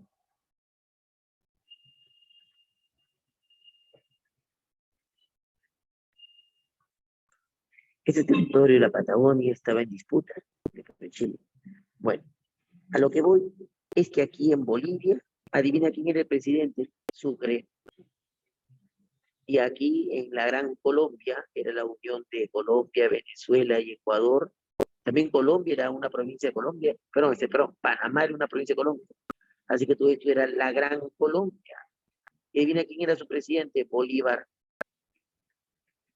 Y obvio que Sucre era patero de Bolívar, era como tener la misma persona. Así que el Perú se sentía amenazado, Bolívar al norte, Bolívar al sur. Quería acabar con la influencia boliviana. Sentía que en cualquier momento podían invadirnos juntos y derrotarnos otra vez. ¿Qué hacer? Pues acabar con la influencia bolivariana. ¿Con quién era más fácil acabar? ¿Con Bolívar o con Sucre? Dímelo. ¿Con quién era más fácil? Con Sucre. ¿Con Sucre? Sucre. Así es que desde Cusco, Agustín Gamarra invade Bolivia. Claro. Y los bolivianos ahí no hicieron nada, lo apoyaron incluso. ¿Por qué? Odiaban a Sucre. El hombre era venezolano, era extranjero gobernando su tierra. Los altos mandos que rodeaban a Sucre, los militares de alto mando, eran de la Gran Colombia, venezolanos, colombianos y ecuatorianos. Los altos mandos bolivianos, o sea, los militares bolivianos estaban picones. Así que Sucre rápidamente fue derrotado por Gamarra y firmó su rendición con la firma del Tratado de Piquiza. Y esa fue la primera invasión a Bolivia. Obvio que Bolívar quedó recontrasado y buscó un pretexto para declarar la guerra al Perú. Reclamaba Tumbes, Jaime y Maynas. La expulsión del embajador Cristóbal Armero hizo que le declare la guerra a la Gran Colombia. ¿Qué te parece? Te estoy hablando al Perú. Fue nuestra primera guerra oficial. De acuerdo, la invasión a Bolivia fue una guerra no declarada. Sucre se metió diciendo que iba protegiendo la vida de Sucre, estaba siendo amenazado por sus conciudadanos. Mentira, quería acabar con la influencia de Bolívar en Bolivia también, así generando la repulsión de Sucre. Y adivina quién se convierte en presidente de Bolivia, Santa Cruz. Bueno, Bolívar Picón declara la guerra al Perú. El Perú responde, pues, fue nuestra primera guerra con la Gran Colombia. La campaña marítima la ganamos gracias a Jorge Martín Guise, nuestro primer contraalmirante, pero la campaña terrestre la perdimos en las batallas de Saraguro y Portes de Tar, que no fueron grandes derrotas, fueron escaramuzas, pero que Sucre lo supo manifestar como una gran victoria. Bueno, el hecho es que fue el pretexto que tomó Agustín Gamarra para sacar del poder a Lamarra con un golpe de Estado. Y Gamarra firmó el Tratado de la Reagual, poniendo fin al conflicto. Así que aquí, como veis, ya no hubo conflictos. Acá. Bueno, pero no durará mucho. ¿Por qué? Porque ahora, cuando Felipe Santiago Salaverry gobierna, él le da un golpe de Estado a Orbegoso, como ves, lo saca Orbegoso desde Real Felipe. Orbegoso no acepta y se va a Bolivia a pedirle ayuda al presidente boliviano que era Santa Cruz. Santa Cruz ofrece ayudar a Orbegoso para que recupere el poder, sí promete, una vez que derroten a Santa Cruz, unificar Perú y Bolivia. Santa Cruz acepta. Así es que tropas bolivianas invaden el Perú. Salaverry responde, pues. Salaverry declara la guerra a Bolivia, guerra a muerte a Bolivia. ¿Sí? ofrece 5 años de exoneración de impuestos a todo aquel que mate un boliviano. ¿Qué te parece? Así es que esta guerra, que es una guerra fronteriza, podemos decir, es una guerra entre países, en realidad muchos la ven como una guerra civil. ¿Por qué? Porque recuerda que al lado de Santa Cruz, ¿quién está? ¿Quién pelea con Santa Cruz? Orbegoso, ¿sí o no? Orbegoso. ¿Sabes tú que Santa Cruz, cuando era presidente de Bolivia, entró en negociaciones con Gamarra? Gamarra entró en negociaciones con Santa Cruz para ver si unían Perú y Bolivia. Pero fracasan porque Gamarra quería anexar Bolivia a Perú. Quería que Bolivia sea parte del Perú como antes, como era el Alto Perú. Pero Santa Cruz quería otra cosa, quería una unión de igual a igual. Así que sus negociaciones de ambos fracasan. Ahora que Gamarra se entera que Santa Cruz tiene negociaciones con Orbegoso, como una guerra de amantes, ¿entiendes? Uy, no, siente que le está sacando la vuelta. Adivina de parte de quién se puso Gamarra, de parte de quién apoyó en esta guerra, en este versus entre Salaverry y Santa Cruz. Ya sabes, Orbegoso está de parte de Santa Cruz. Entonces, Gamarra, ¿de parte de quién se pone? Salaverry. Claro, Gamarra se pone de parte de Salaverry, a pesar que era su menora, pero el hombre era general. ¿Ves? Por eso lo vi como una guerra civil. Gamarra, Orbegoso, Salaverry, una guerra civil. Acá también. Acá también. Segunda guerra civil, Salaverry versus Santa Cruz. ¿Cómo acaba, profe? Ya. La primera que fue entre Orbegoso y Mois, ¿de acuerdo? Ah, pero ya vimos guerras civiles. Sí, guerras civiles, ¿qué estoy hablando? ¿Qué guerras civiles? Esta guerra acabó con los fusilamientos de Salaverry, la batalla de Mayo, Socabaya. Ya vi, lo que estaba contando es el conflicto acá con Bolivia. Este conflicto con Bolivia acaba con la batalla de Socabaya. Tras la batalla de Socabaya, ¿de acuerdo? Se inicia la Confederación Perú-Boliviana. La guerra con Bolivia había acabado. Ahora Bolivia y Perú están anexados. Pero ¿quién se opone a esta unión de Perú y Bolivia? Se oponen 2 países. A la Confederación Perú-Boliviana se oponen 2 países. ¿Cuáles? ¿Qué país se opone? Chile. ¿Sabe? Chile y Argentina. Claro. El ideólogo promotor de esta guerra contra la Confederación fue el primer ministro chileno, el ministro de Hacienda, su nombre es Diego Portales. Sin asco dijo, la unión de Perú y Bolivia es nefasta a los intereses chilenos. Tenemos que luchar contra este tipo de unión. Así lo dijo. Bueno, y se dieron no una, 2 expediciones restauradoras. La primera la dirigió Blanco Encalada. ¿Sí? La primera, Blanco Encalada. Fracasa con la fin del Tratado de Paucarpata. En cambio, la segunda la dirige Manuel Bulnes. Él triunfa en la batalla de Manuel Bulnes. Él contó con el apoyo de peruanos como Agustín Gamarra, como Ramón Castilla y otros más que eran partidarios de Gamarra también. Lograron derrotar a Santa Cruz en la batalla de Yungay. Santa Cruz huye. Fue otro conflicto que tuvimos. Fue en realidad nuestra primera guerra con Chile. Fue una guerra entre Perú y Bolivia contra Chile y Argentina, sumado a algunos peruanos. Algunos ven estas expediciones restauradoras también como una guerra civil. Bueno, profe, de ahí nuestro siguiente conflicto fue la segunda invasión a Bolivia. ¿Y eso cuándo fue? Gamarra, que era como presidente del Perú. Gamarra te dije que quería anexar Bolivia al Perú y no quiso dejar atrás su sueño. El hombre invadió por segunda vez Bolivia. Total, yo lo he dicho una vez en su primer gobierno. Invade Bolivia con el sueño de unir al Perú. Pero los bolivianos se defendieron bien. Parecía Gamarra que iba a ganar porque Bolivia estaba en guerra civil, pero Miguel de Velasco le da el poder a Valliviano, quien se encarga de derrotar a Gamarra en David. Y David no solamente perdió Gamarra sus sueños, perdió la batalla y perdió la vida. Qué feo, lo arrozaron más de una caballería, más de 500 jinetes le pasaron encima. ¿Has visto Ben-Hur? ¿Has visto esa película? ¿Has visto Ben-Hur, sí o no? ¿Has visto Ben-Hur, chavales?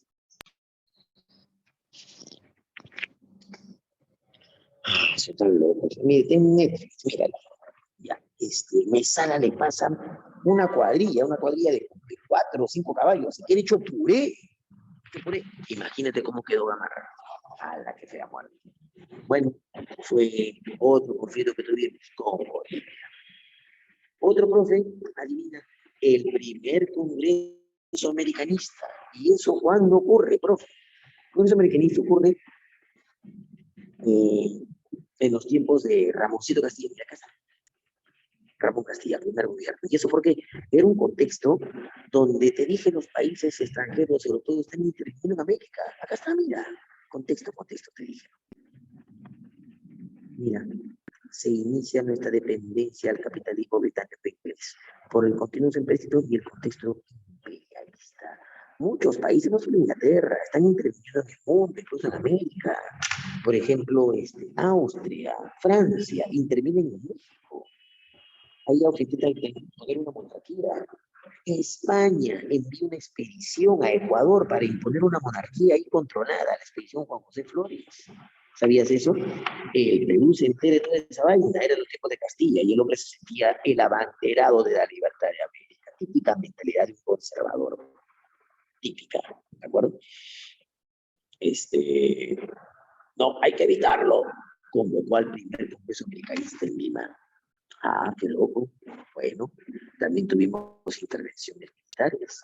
¿Cuándo, profe? Ya más adelante, como Ecuador, ahí también. Pero antes hubo un caso, el caso de las Islas Lobos. ¿Qué pasó?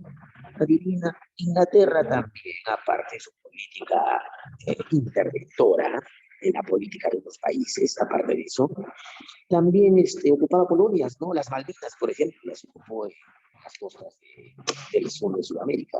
También acá en América pretendía, dijo que las Islas Lobos estaban deshabitadas, que no eran de nadie, piensa que estaban metiendo nuestras costas. Obvio que el que lo reclamó era el gobierno de Chiriquí. Menos mal, ¿de acuerdo? Se nos hizo caso y las Islas Lobos fueron devueltas a la soberanía peruana, por si no hubiera pasado lo mismo que las Malvinas. O sea, no lo hacían por el contexto del mar. Ya, profe, y luego hubo una guerra con Ecuador que ganamos y terminó con la firme tratado Mapasí, que fue en el segundo gobierno de Castilla, ¿de acuerdo? Ah, ya. Adivina qué han hecho los ingleses. Le habían vendido a Inglaterra parte de su deuda con territorio peruano. Se pasaron. Pero bueno, le ganamos el conflicto. Y ahí, en los tiempos de PC, era aquí una expedición científica. Era 1865, ¿de acuerdo? Una expedición científica llega aquí. A las islas de Chincha, diciendo que investigaban. Mentira. Era una expedición científica española que quería apoderarse de nuestro... ¿Qué recurso crees que querían? Salitre. No, en las islas de Chincha lo creo. ¿Qué recurso querían? 1865. En las islas de Chincha, está fácil.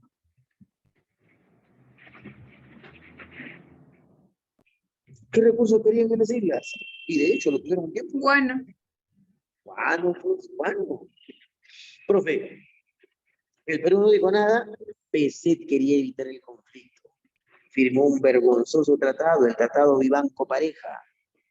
Hubo indignación aquí en el Perú, sobre todo los conciliatorios nacionales. Y es que el negocio del guano está en manos de ellos. Mira, acá está. Acá están los contratos guaneros.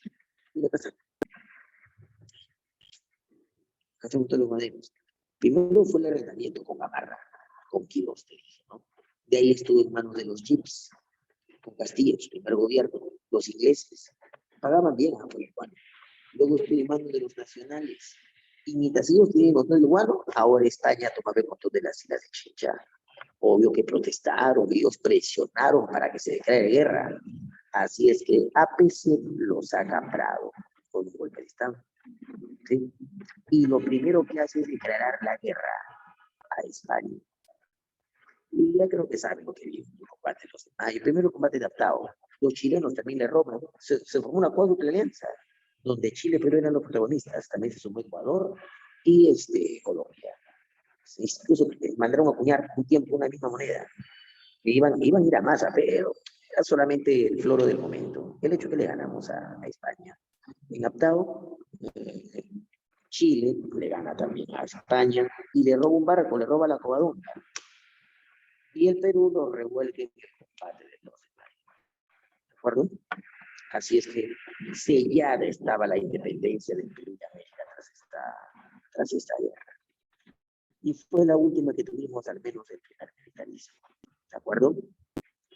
¿Quedó todo claro, clarinete, champones? Ya viste los gobiernos, La secuencia, ya viste. ¿Quedó claro? Ahora vamos con las diapos. ¿Quedó claro realmente?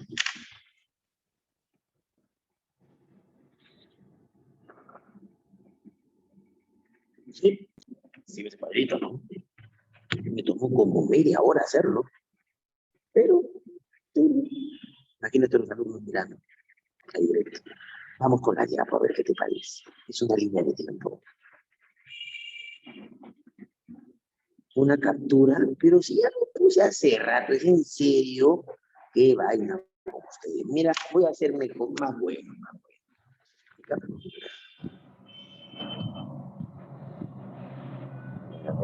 Puede ser más bonito. ¿Dónde está? Compartir.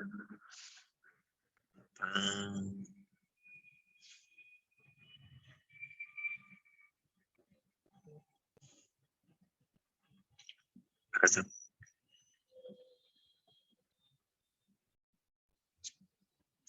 A tu señorita tutora puedes preguntarle si quieres por interno. Ya le compartí el material. Ya le compartí. Le preguntan, ella te lo va a dar seguro, sin lugar a dudas. ¿Quién preguntó?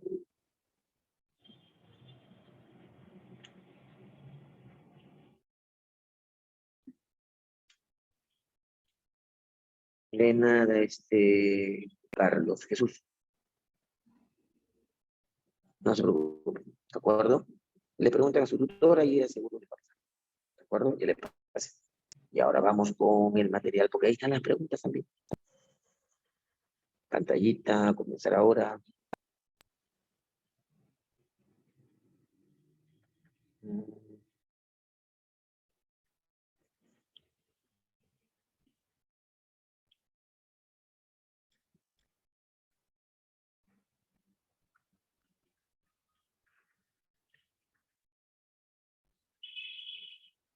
Acá está el primer militarismo. Ahí está la primera etapa del caudillismo militar. Mira, el caudillismo, la primera etapa. 7 del 27 al 25, ahí está el presidente Lamar, Luna Pizarro, presidente del primer Congreso peruano, José Antonio Navarro Nuevo Huachaca, el que dirigió la rebelión de los indios iquichanos que protestaban contra el tributo indígena, ¿de acuerdo? Recuerda que Lamar promulgó la Constitución de 1823, perdón, de 28. Nuestra primera guerra fue con la Gran Colombia, ¿no? Cuando gobernaba Bolívar, ¿de acuerdo? Ya sabes, ya te conté cómo acabó la guerra con la Gran Colombia.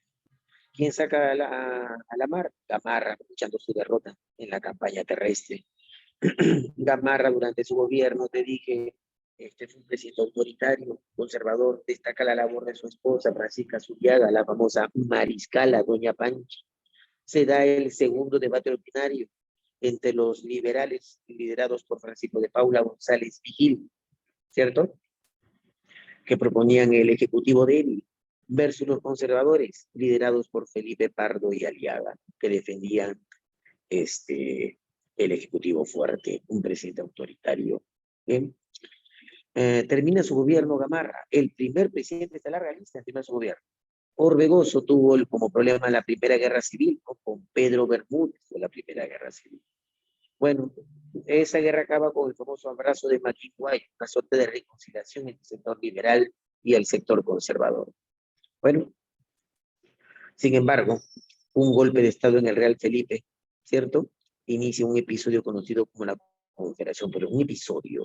¿Cómo así, profe? Salaverry saca a Orbegoso del poder.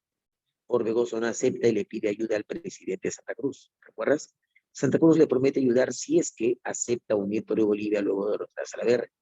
Así es que al aceptar Orbegoso, Santa Cruz se mete con todo, ¿cierto? Salaverry se entera y declara la guerra muerta a Bolivia. Dejó en Lima como presidente a Antonio de la Valle, mientras Salaverry se va a Arequipa a enfrentarse a las tropas de Santa Cruz, que ya está en territorio peruano, ¿de acuerdo? Antonio de la Valle sufre una invasión de bandoleros negros, liderados por Pedro León Escobar. ¿Qué pasó con el profe? Pedro León Escobar, era un jefe de cimarrones, ¿sí? Bandoleros negros que asolaron la capital, que según Ricardo Palma, se proclamó presidente del Perú, lo cual no es cierto. Es cierto que cerraron la capital, pero no se proclamó presidente del Perú, no invadió ese palacio de gobierno o algo parecido. Pero el mensaje sí es verdadero, que muchos presidentes eran corruptos y bandidos, militares. Hasta los negros tenían mejor conciencia. Él cuando estuvo en Lima no ejecutó matanzas ni mató a los esclavistas blancos, no, no, para nada. Para que vean que hasta más tolerancia. Estaban muy apegados a la religión, por si acaso. Bueno, entonces ahora, tras derrotar a Salaverry en la batalla de Uchumayo y Socabaya, ¿de acuerdo? Bueno, Socabaya, la final, Santa Cruz inicia el proceso de confederación, ¿no? Que fue una unión de 3 estados, ¿cierto? 2 estados peruanos, el norperuano y el surperuano, más el estado boliviano. En el Congreso de Tacna se sientan las bases de la confederación. Habían 3 asambleas, la de Huaura, Sicuán y Tapacari, cada una con su presidente. Mucho poder omnímodo tenía Santa Cruz. Por 10 años, reelegible, puede elegir a los presidentes. Lo bueno fue las medidas económicas. Decretó puertos libres, pero perjudicó los intereses de Chile y Argentina.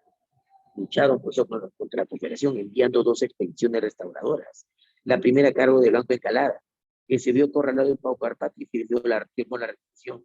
Pero la segunda lo derrota, dirigida por Manuel Bulnes en la batalla de Yungay, apoyado por tropas peruanas, claro, dirigida por Gamarra. Muy bien, así es que Santa Cruz, derrotado en Yungay, tiene que huir. Quedó como presidente de Bolivia y adivina de quién se encargaron los chilenos de dejar como presidente del Perú. Otra vez Agustín Gamarra. A la profe. Muy bien. ¿Qué pasó, profe Antonio Gamarra? Convocó un congreso, el Congreso de Huancayo. Ahora Gutiérrez de la Fuente, líderes del Congreso, se asegura de que se promulgue una constitución conservadora, la de 1839, la famosa cuarentona, ¿cierto? Otra cosa que pasó con Gamarra, te dije, se inició la situación del Guano, con el sistema del alquiler, del arrendamiento. Te dije que un tal Francisco Quirós se encargó de la situación del Guano, alquilando la ciudad de Chincha. Con algo de dinero, Gamarra entonces inicia su segunda invasión a Bolivia, pero te dije que fue derrotado en la batalla de Navi por José Vallivian. La muerte de Gamarra generó un caos, una anarquía por el poder entre varios personajes, ¿no? A esta anarquía, ¿de acuerdo? Dejaba a Menéndez en el poder, supuestamente él era el vicepresidente, pero Crisóstomo Torrico, uno de los hombres más ricos del Perú por la consolidación, ¿de acuerdo? Se proclama presidente, sacando a Menéndez del poder, pero a él lo derrota Francisco Vidal en la batalla de Agua Santa. A Vidal lo saca del poder Justo Figueroa, se proclama presidente en Lima. Justo Figueroa lo saca Ignacio de Vivanco, estableciendo un gobierno aristocrático conservador. Figueroa no acepta, se va por los tejados del paso de gobierno, tira la banda presidencial por la ventana. Fue alucinante, ¿eh? El caos y conflicto que había en esta anarquía militar en estos 3 años. Domingo Nieto y Domingo Lía se proclaman también presidentes en su respectivo momento, pero a Vivanco lo saca Castilla en la batalla de Carmen del Alto, poniendo otra vez en el mando a Manuel Menéndez. ¿Qué te parece? Muy bien, de ahí viene la segunda etapa, te dije la era del guano, ¿cierto? La prosperidad falaz. Si te concretamente es por Ramoncito Castilla, ¿verdad? El inicio de la era del guano. Una época de relativa prosperidad por los empréstitos que se hizo. Había un gran aval que era el guano. Empezó a aumentar la burocracia, el gasto público. Ferreiros, por ejemplo, elabora el primer presupuesto de la República Nacional y convoca ¿te recuerdas? El primer Congreso Americanista. Se luchó contra la expedición de Juan José Flores, que quería establecer una monarquía en Ecuador. Bueno, termina sus 6 años de gobierno y Echenique, mira, es el segundo, termina su gobierno. Ninguno había terminado, solamente Gamarra. Es su primer gobierno, su segundo, recuerda que murió en batalla. Ya, Echenique sucede a Castilla. Era un conservador como él. Durante su gobierno, se produce el tercer debate ordinario entre los liberales representados por los hermanos Gálvez y Benito Lazo, defendiendo la soberanía popular versus la soberanía de inteligencia defendida por Bartolomé Herrera. Recuerda que en su gobierno se produce el escándalo de la consolidación, además que se formó también tratados limítrofes. Castilla, después de la Cuarta Guerra Civil, que le llamó la guerra por recuperar la unidad nacional, ¿de acuerdo? Inició el gobierno de la restauración de la honra nacional, así lo llamó, ¿sí? ¿Por qué? Porque Echenique fue un corrupto. El gobierno restaurador, dijo. pero en realidad terminó pagando el mismo monto que Echenique había prometido pagar a los conservadores para ganarse el apoyo de los mismos. Si hablamos de aspectos territoriales, ¿de acuerdo? Mariano Felipe Pasoldán termina el primer mapa del Perú. ¿Qué te parece? Mira, ese era en teoría el mapa que heredamos durante el virreinato hasta 1810. Pero por U tipo sin X, ¿de acuerdo? Nos correspondía Guayaquil, pero lo perdimos por libre determinación de los pueblos después de la guerra con la Gran Colombia. Pero ganamos Jaén también por libre determinación de los pueblos, ahí está. Eso estableció con el primer tratado, la Reagual. Luego se firmó el tratado Pando Novoa, durante el gobierno de Gamarra. Con Echenique se firma el famoso convenio fluvial, también conocido como el Tratado Herrera de Ponte Rebello. Le cedimos la región que ves ahí, la región del Bajo Putumayo. Ya, profe. Ya, hasta ahí perdimos ese territorio. Ya lo demás perderemos más adelante. Cuando Castilla termina su segundo gobierno, recuerda que había postulado dos constituciones y se produce la quinta guerra civil también. Le sucede San Román. El hombre se muere pronto, pero nos dio al menos nuestra primera moneda. ¿Sabías? Cuando él se muere, le sucede PC. Te conté, ¿no? Iniciándose el episodio de la guerra con España. Bueno, no se inició al toque. Mientras él gobernaba, llegó la expedición científica, así te dije. Cuando ellos tenían un as bajo la manga, reclamar que el Perú le debía una deuda. Y es cierto, Castilla pagó toda la deuda externa y la deuda interna, menos a un país. A un país no le pagó la deuda externa, aquí en España. ¿Por qué? Porque él consideró que era una burla que hasta ese momento no reconozcan de manera oficial la independencia del Perú. Y eso era cierto. Todavía no reconocían de manera oficial. Supuestamente estaba la cuestión de Ayacucho, pero la firmaron los militares que perdieron en la batalla a nombre del virrey. Claro, porque el que firmó fue Canterano, pero faltaba de manera oficial que la reina o el rey de España firme, de acuerdo que ya el Perú no es su colonia, no es más su colonia. Y eso no habían dicho hasta ese momento. Entonces Castilla no pagó con ganas. Vino una expedición científica, dice que era científica, pero luego se posicionaron de las islas de Chincha, pero necesitaban un pretexto, algo a su suerte cayó, que el incidente de Talambo. Eusebio Salazar y Mazarredo llegó aquí desde España para pedir explicaciones por la muerte de un ciudadano español, pero lo que fregó es que no me llegó con un título que era, pero una burla, llegó en el título de comisario regio, y generalmente un país envía un comisario regio a otro país que es su colonia, y el que no era su colonia. Así que hubo indignación, pero PC no quería bronca. Así es que él fomenta la firma del tratado Vivanco Pareja, y es que Pareja era el nuevo jefe de la expedición científica. La firma del tratado Vivanco Pareja, acá ofendió la dignidad nacional, los periódicos empezaron a rajar de PC. Así es que un golpe de Estado lo sacó, pues, claro, en nombre de la dignidad nacional, para sacar PC. Lo primero que hace es declarar la guerra a España, y se rodea de liberales, como Manuel Parrelo Valle, que fue su ministro de Hacienda, Toribio Pacheco, por ejemplo, declaró la guerra a España, formó la cuádruple alianza y aunque le costó un montón de plata para estarse los conciliatorios nacionales, logró abonar la guerra. Bueno, otro hecho importante, bueno, declaró, promovió una nueva constitución que provocó una guerra civil, ¿cierto? Otro hecho importante fue la rebelión de Juan Bustamante, también apodado Tupac Amaru III. ¿Y eso por qué, profesor? Porque protestó el abuso. Era la primera vez que alguien protestaba por el abuso de los lagunales en provincia. El abuso que cometían con los indios. Pero no fue... Fundó una sociedad, hay un intelectual, fundó una sociedad amiga de los indios, pero no fue escuchado en su momento. Bueno, ya sabes qué ocurrió, no lo sacaron, debido a que por una nueva constitución, Diez-Cancé y Balta le hacen una guerra civil, el hombre tiene que firmar su renuncia, finalmente no acabó su gobierno. Así es que Diez-Canseco lo reemplaza momentáneamente, pero el presidente oficial fue Balta. Él asumió. Él quería iniciar un proyecto que Manuel Parra Lavalle, que ves acá, había dicho mientras era ministro y mientras era alcalde de Lima. Fue alcalde de Lima también. Ahora fundó una revista, la revista de Lima. Había pronosticado que el Perú debía invertir en ferrocarriles.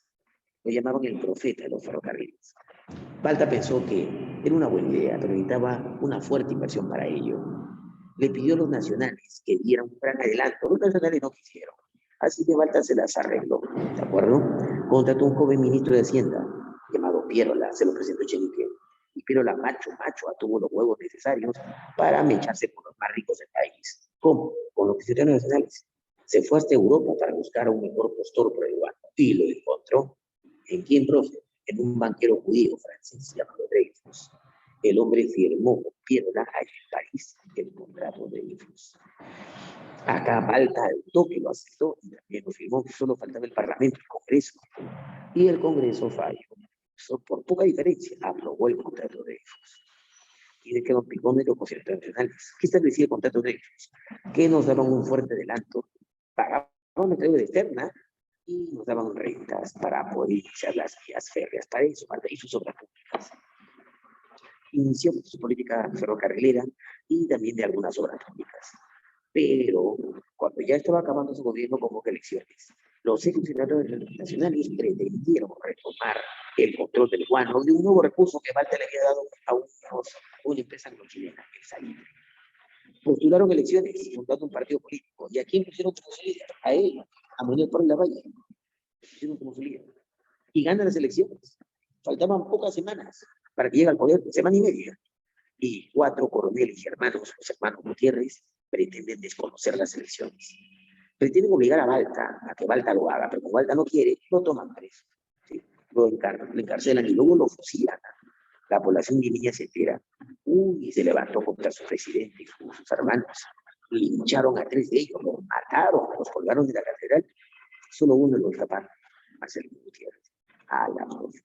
Muerto los Gutiérrez, el vicepresidente de Balta, porque Balta estaba muerto también, recuerda. Mariano Herencia Ceballos, ¿de acuerdo? Le pone la banda presidencial a Manuel Pablo Lavalle. Así se inicia nuestro primer siglo. Mira, un repaso violento de lo que fue el primer militarismo. Vamos, changones. Causa por la cual gobernaron caudillos militares durante los primeros 40 años. ¿Por qué? Yo te conté en la pizarra intelectual. ¿Por qué los militares llegaron al poder? ¿Qué pasó? Por la desorganización del partido civil. Está bien, estaban desorganizados los civiles, estaban desorganizados. Necesidad de mantener el sistema republicano. Espérate. Los civiles estaban desorganizados, pero no habían formado ni un solo partido. No había partido civil. Por eso Ana no puede ser. Y lo que dijiste, la necesidad de mantener el sistema republicano. En un sistema republicano, los idóneos para gobernar son los civiles, no los militares. Si eso hubiera sido el pretexto, hubiera gobernado civil. Hay una mejor respuesta. ¿Por qué los militares llegaron a gobernar?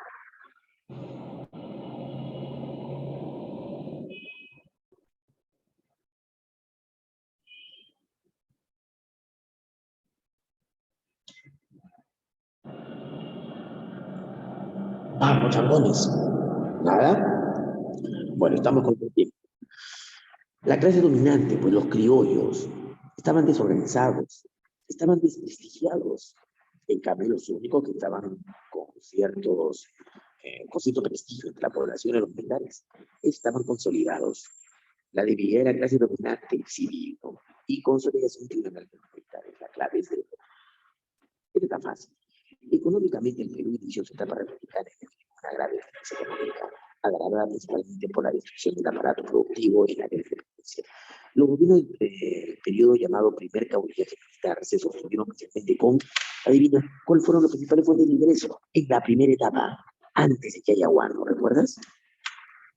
Tributos indígenas y aduanas. Claro, entonces este es el esquema de compartición. Además, la guerra de Chile contra la Confederación Perú-Boliviana fue en esencia una guerra comercial. Los comerciantes de Valparaíso no querían perder el comercio del Pacífico Sur y las inversiones intensas en su país. Diego Portales, ministro de Hacienda de Chile, fue el organizador intelectual de la guerra. La derrota de la Confederación significó, por lo tanto, dime, si los chilenos fueron los interesados en hacer la guerra y al final Perú y Bolivia se separan, la derrota de la Confederación, ¿qué significó, por tanto?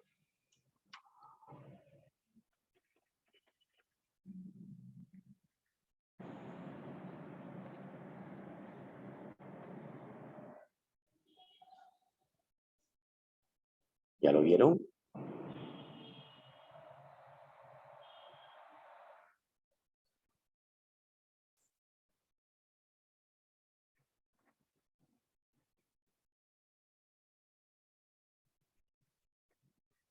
La derrota de la Confederación, ¿qué significó al final entonces, a la larga?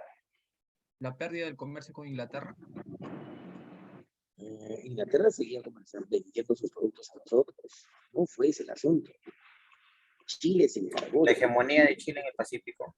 Claro, pues una vez que Perú y Bolivia se separan, Chile se aseguró pues, de seguir teniendo la hegemonía. La había tenido, pero cuando Perú y Bolivia se unen, al parecer ya la estaba perdiendo y no quería perder su hegemonía. Es lo que te dice el texto. Claro, Chile recuperó su hegemonía. Diario la respuesta. En las reuniones de Guauras y Guaritapacarí se sentaron las bases de la Confederación Perú-Boliviana, que quedó conformada en el Congreso Militar. Marca la alternativa falsa en relación con la Confederación. A ver, cada estado tenía su propio gobierno, pero sus presidentes eran nombrados por el protector. El protector podía disolver el Congreso de acuerdo con su criterio, claro, tenía mucho poder. Santa Cruz era reconocido como protector y su mandato duraba 10 años, también tenía mucho poder. Orbegoso fue elegido presidente de Estados Unidos, pero no, él fue elegido presidente del Estado norperuano, Orbegoso, ¿ok?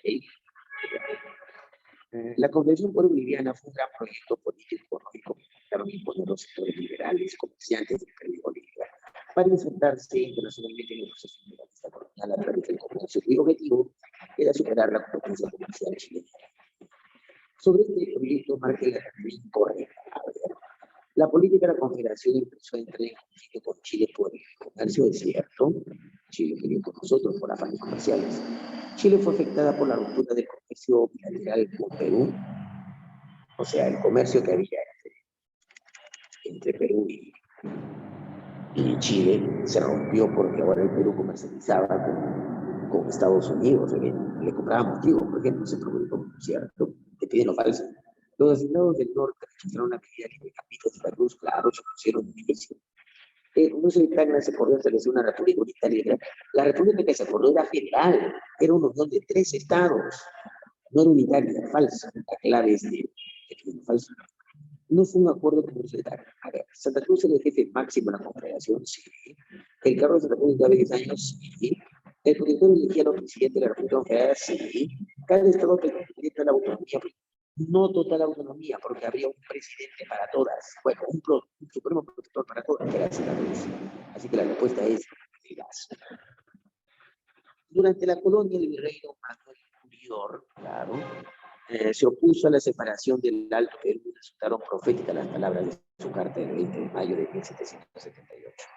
El reino del Perú Bajo y Alto no admite división perpetua, estando sus provincias enlazadas unas con otras. Efectivamente, la segregación del Alto Perú o Audiencia de Charcas, su incorporación al Virreinato de Buenos Aires, contribuyó a la decadencia del Virreinato del Perú del siglo XVIII. Arica era un puerto de tránsito para Bolivia que conectaba el altiplano con el mar. Por ello, caudillos peruanos y bolivianos intentaron reunificar estos territorios. ¿Quién fue el último presidente que intentó anexar Bolivia al Perú? ¿Recuerdas? Pero murió en el intento, en Ingavín. ¿Quién fue el último? Gamarra. Gamarra, claro, muy bien. Durante el primer gobierno del presidente Ramoncito Castilla se iniciaron los pagos de nuestra deuda externa e interna. Esto fue denominado, ¿cómo se llamó? Ese plan para pagar la deuda a peruanos. Consolidación. La consolidación de la deuda, anitación, claro. Durante la era del guano, la proximidad comercial entre Perú y Europa, así como el aumento del poder adquisitivo del grupo consignatario, hizo que el número de casas comerciales extranjeras aumente considerablemente, claro. Hecho que creo que los comerciantes de fertilizantes, la idea de adquirir elementos que les permitieran demostrar, dime, con la era del guano, el Perú, ahora que tuvo una burguesía, permitió entonces que surgiera una clase burguesa que piensa. ¿Qué piensa una clase burguesa?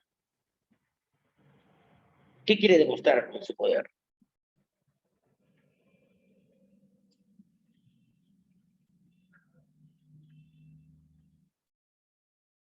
Vamos, jóvenes.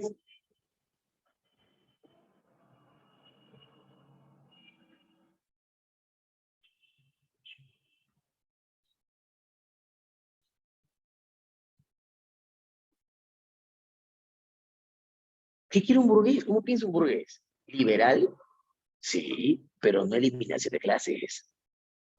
Un burgués piensa en modernidad, claro, modernizar el país, Distinguirse, claro, distinguirse socialmente, ¿no? Tanto bancos, tanto empresas, obvio. A través de eso. Paternalismo, bueno, posiblemente, pero no hacia indios y negros. Nacionalismo, no siempre, porque es nacionalista, falso. La clave es besito. El contrato Dreyfus, impulsado por el gobierno de José Balta y firmado en 1969, tuvo por finalidad política en el Estado. ¿Te recuerdas? Consolidar la presencia de los militares, no. Cancelar la deuda interna, no. Evitar el ascenso de los civiles, no. Terminar con la influencia, claro. Acabar con los consignatarios para poder obtener otro mejor rédito por el guano, ya que ellos no querían darle al Estado un fuerte adelanto. La clave es de la oligarquía peruana, enriquecida con las rentas del guano, decidió tomar directamente el poder político. Para ello organizó el partido. Habían perdido posesión del guano, fundaron su partido, el Partido Civil, ¿sí o no? Claro. Siendo su principal líder Manuel Parry Lavalle, en quien recayó la responsabilidad de llevar las rentas del Perú durante una parte del periodo denominado el primer civilismo, ¿sí o no? La clave escasa de lo que vendrá después. A mediados del siglo XIX se inició la explotación intensiva del guano, fertilizante requerido por el mercado europeo para la optimización de la producción agroindustrial. Jorge Basadre llamó este periodo, ¿cómo se llamó esta época? ¿Cómo le llamó él? ¿Te recuerdas? Los historiadores la han llamado la era del guano, pero ¿cómo le llamó Basadre? Es la primera etapa que tuvimos. Prosperidad falaz. Muy bien. Durante el gobierno de José Balta se firmó el contrato Dreyfus, el cual puso fin a la hegemonía de los consignatarios. La clave es de ellos, ¿sí o no? Claro, al sistema internacionales. Y se lo da el capital francés a Dreyfus. El Tratado de Banco Pareja, servil y pusilánime tratado que sometió a nuestro país a los designios imperialistas españoles, fue derogado por, ya, ¿quién lo establece? Este PSET, ¿sí o no? Pero ¿quién lo deroga? El presidente que saca PSET. ¿Quién sacó PSET y declaró la guerra a España?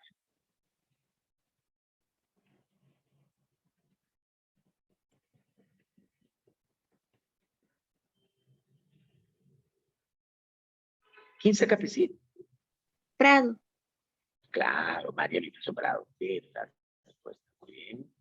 El ingreso de Culí durante el Juez de Castilla como mano de obra estaba destinado a los conservadores que ya habían abolido la esclavitud. Bueno, estaban aboliendo la esclavitud poco a poco, o no querían dejar sus esclavos, pero querían seguir invirtiendo en caña de azúcar. Fueron los que primero pidieron traerse chinos culís. ¿Para qué, profe? Para las haciendas de la costa. Ahí habían plantaciones de caña de azúcar. La clave es besito. ¿Ah? Entonces, ¿saben el problema? Estudia, no seas vago, perdón, no seas rencoroso. Ahí nos quedamos. Señorita Alessandra, perdone por favor el tiempo que me he demorado. Jóvenes, a la gente tutora le preguntan, le compartió el material, que ella se lo dio, no hay problema. Sí, perdóname Andrés, no son 20 minutos, malo, son 18, pero tenía que acabar la clase. ¿De acuerdo? Chao, jóvenes. Ustedes no sean vagos, olvídense. Ustedes son mis buenos alumnos, ¿de acuerdo? ¿Qué? De Mil Urbina para todos. ¿Quién es Mil Urbina? Yo soy Mil Urbina, ¿qué les pasa? Chao, jovencitos. Adiós.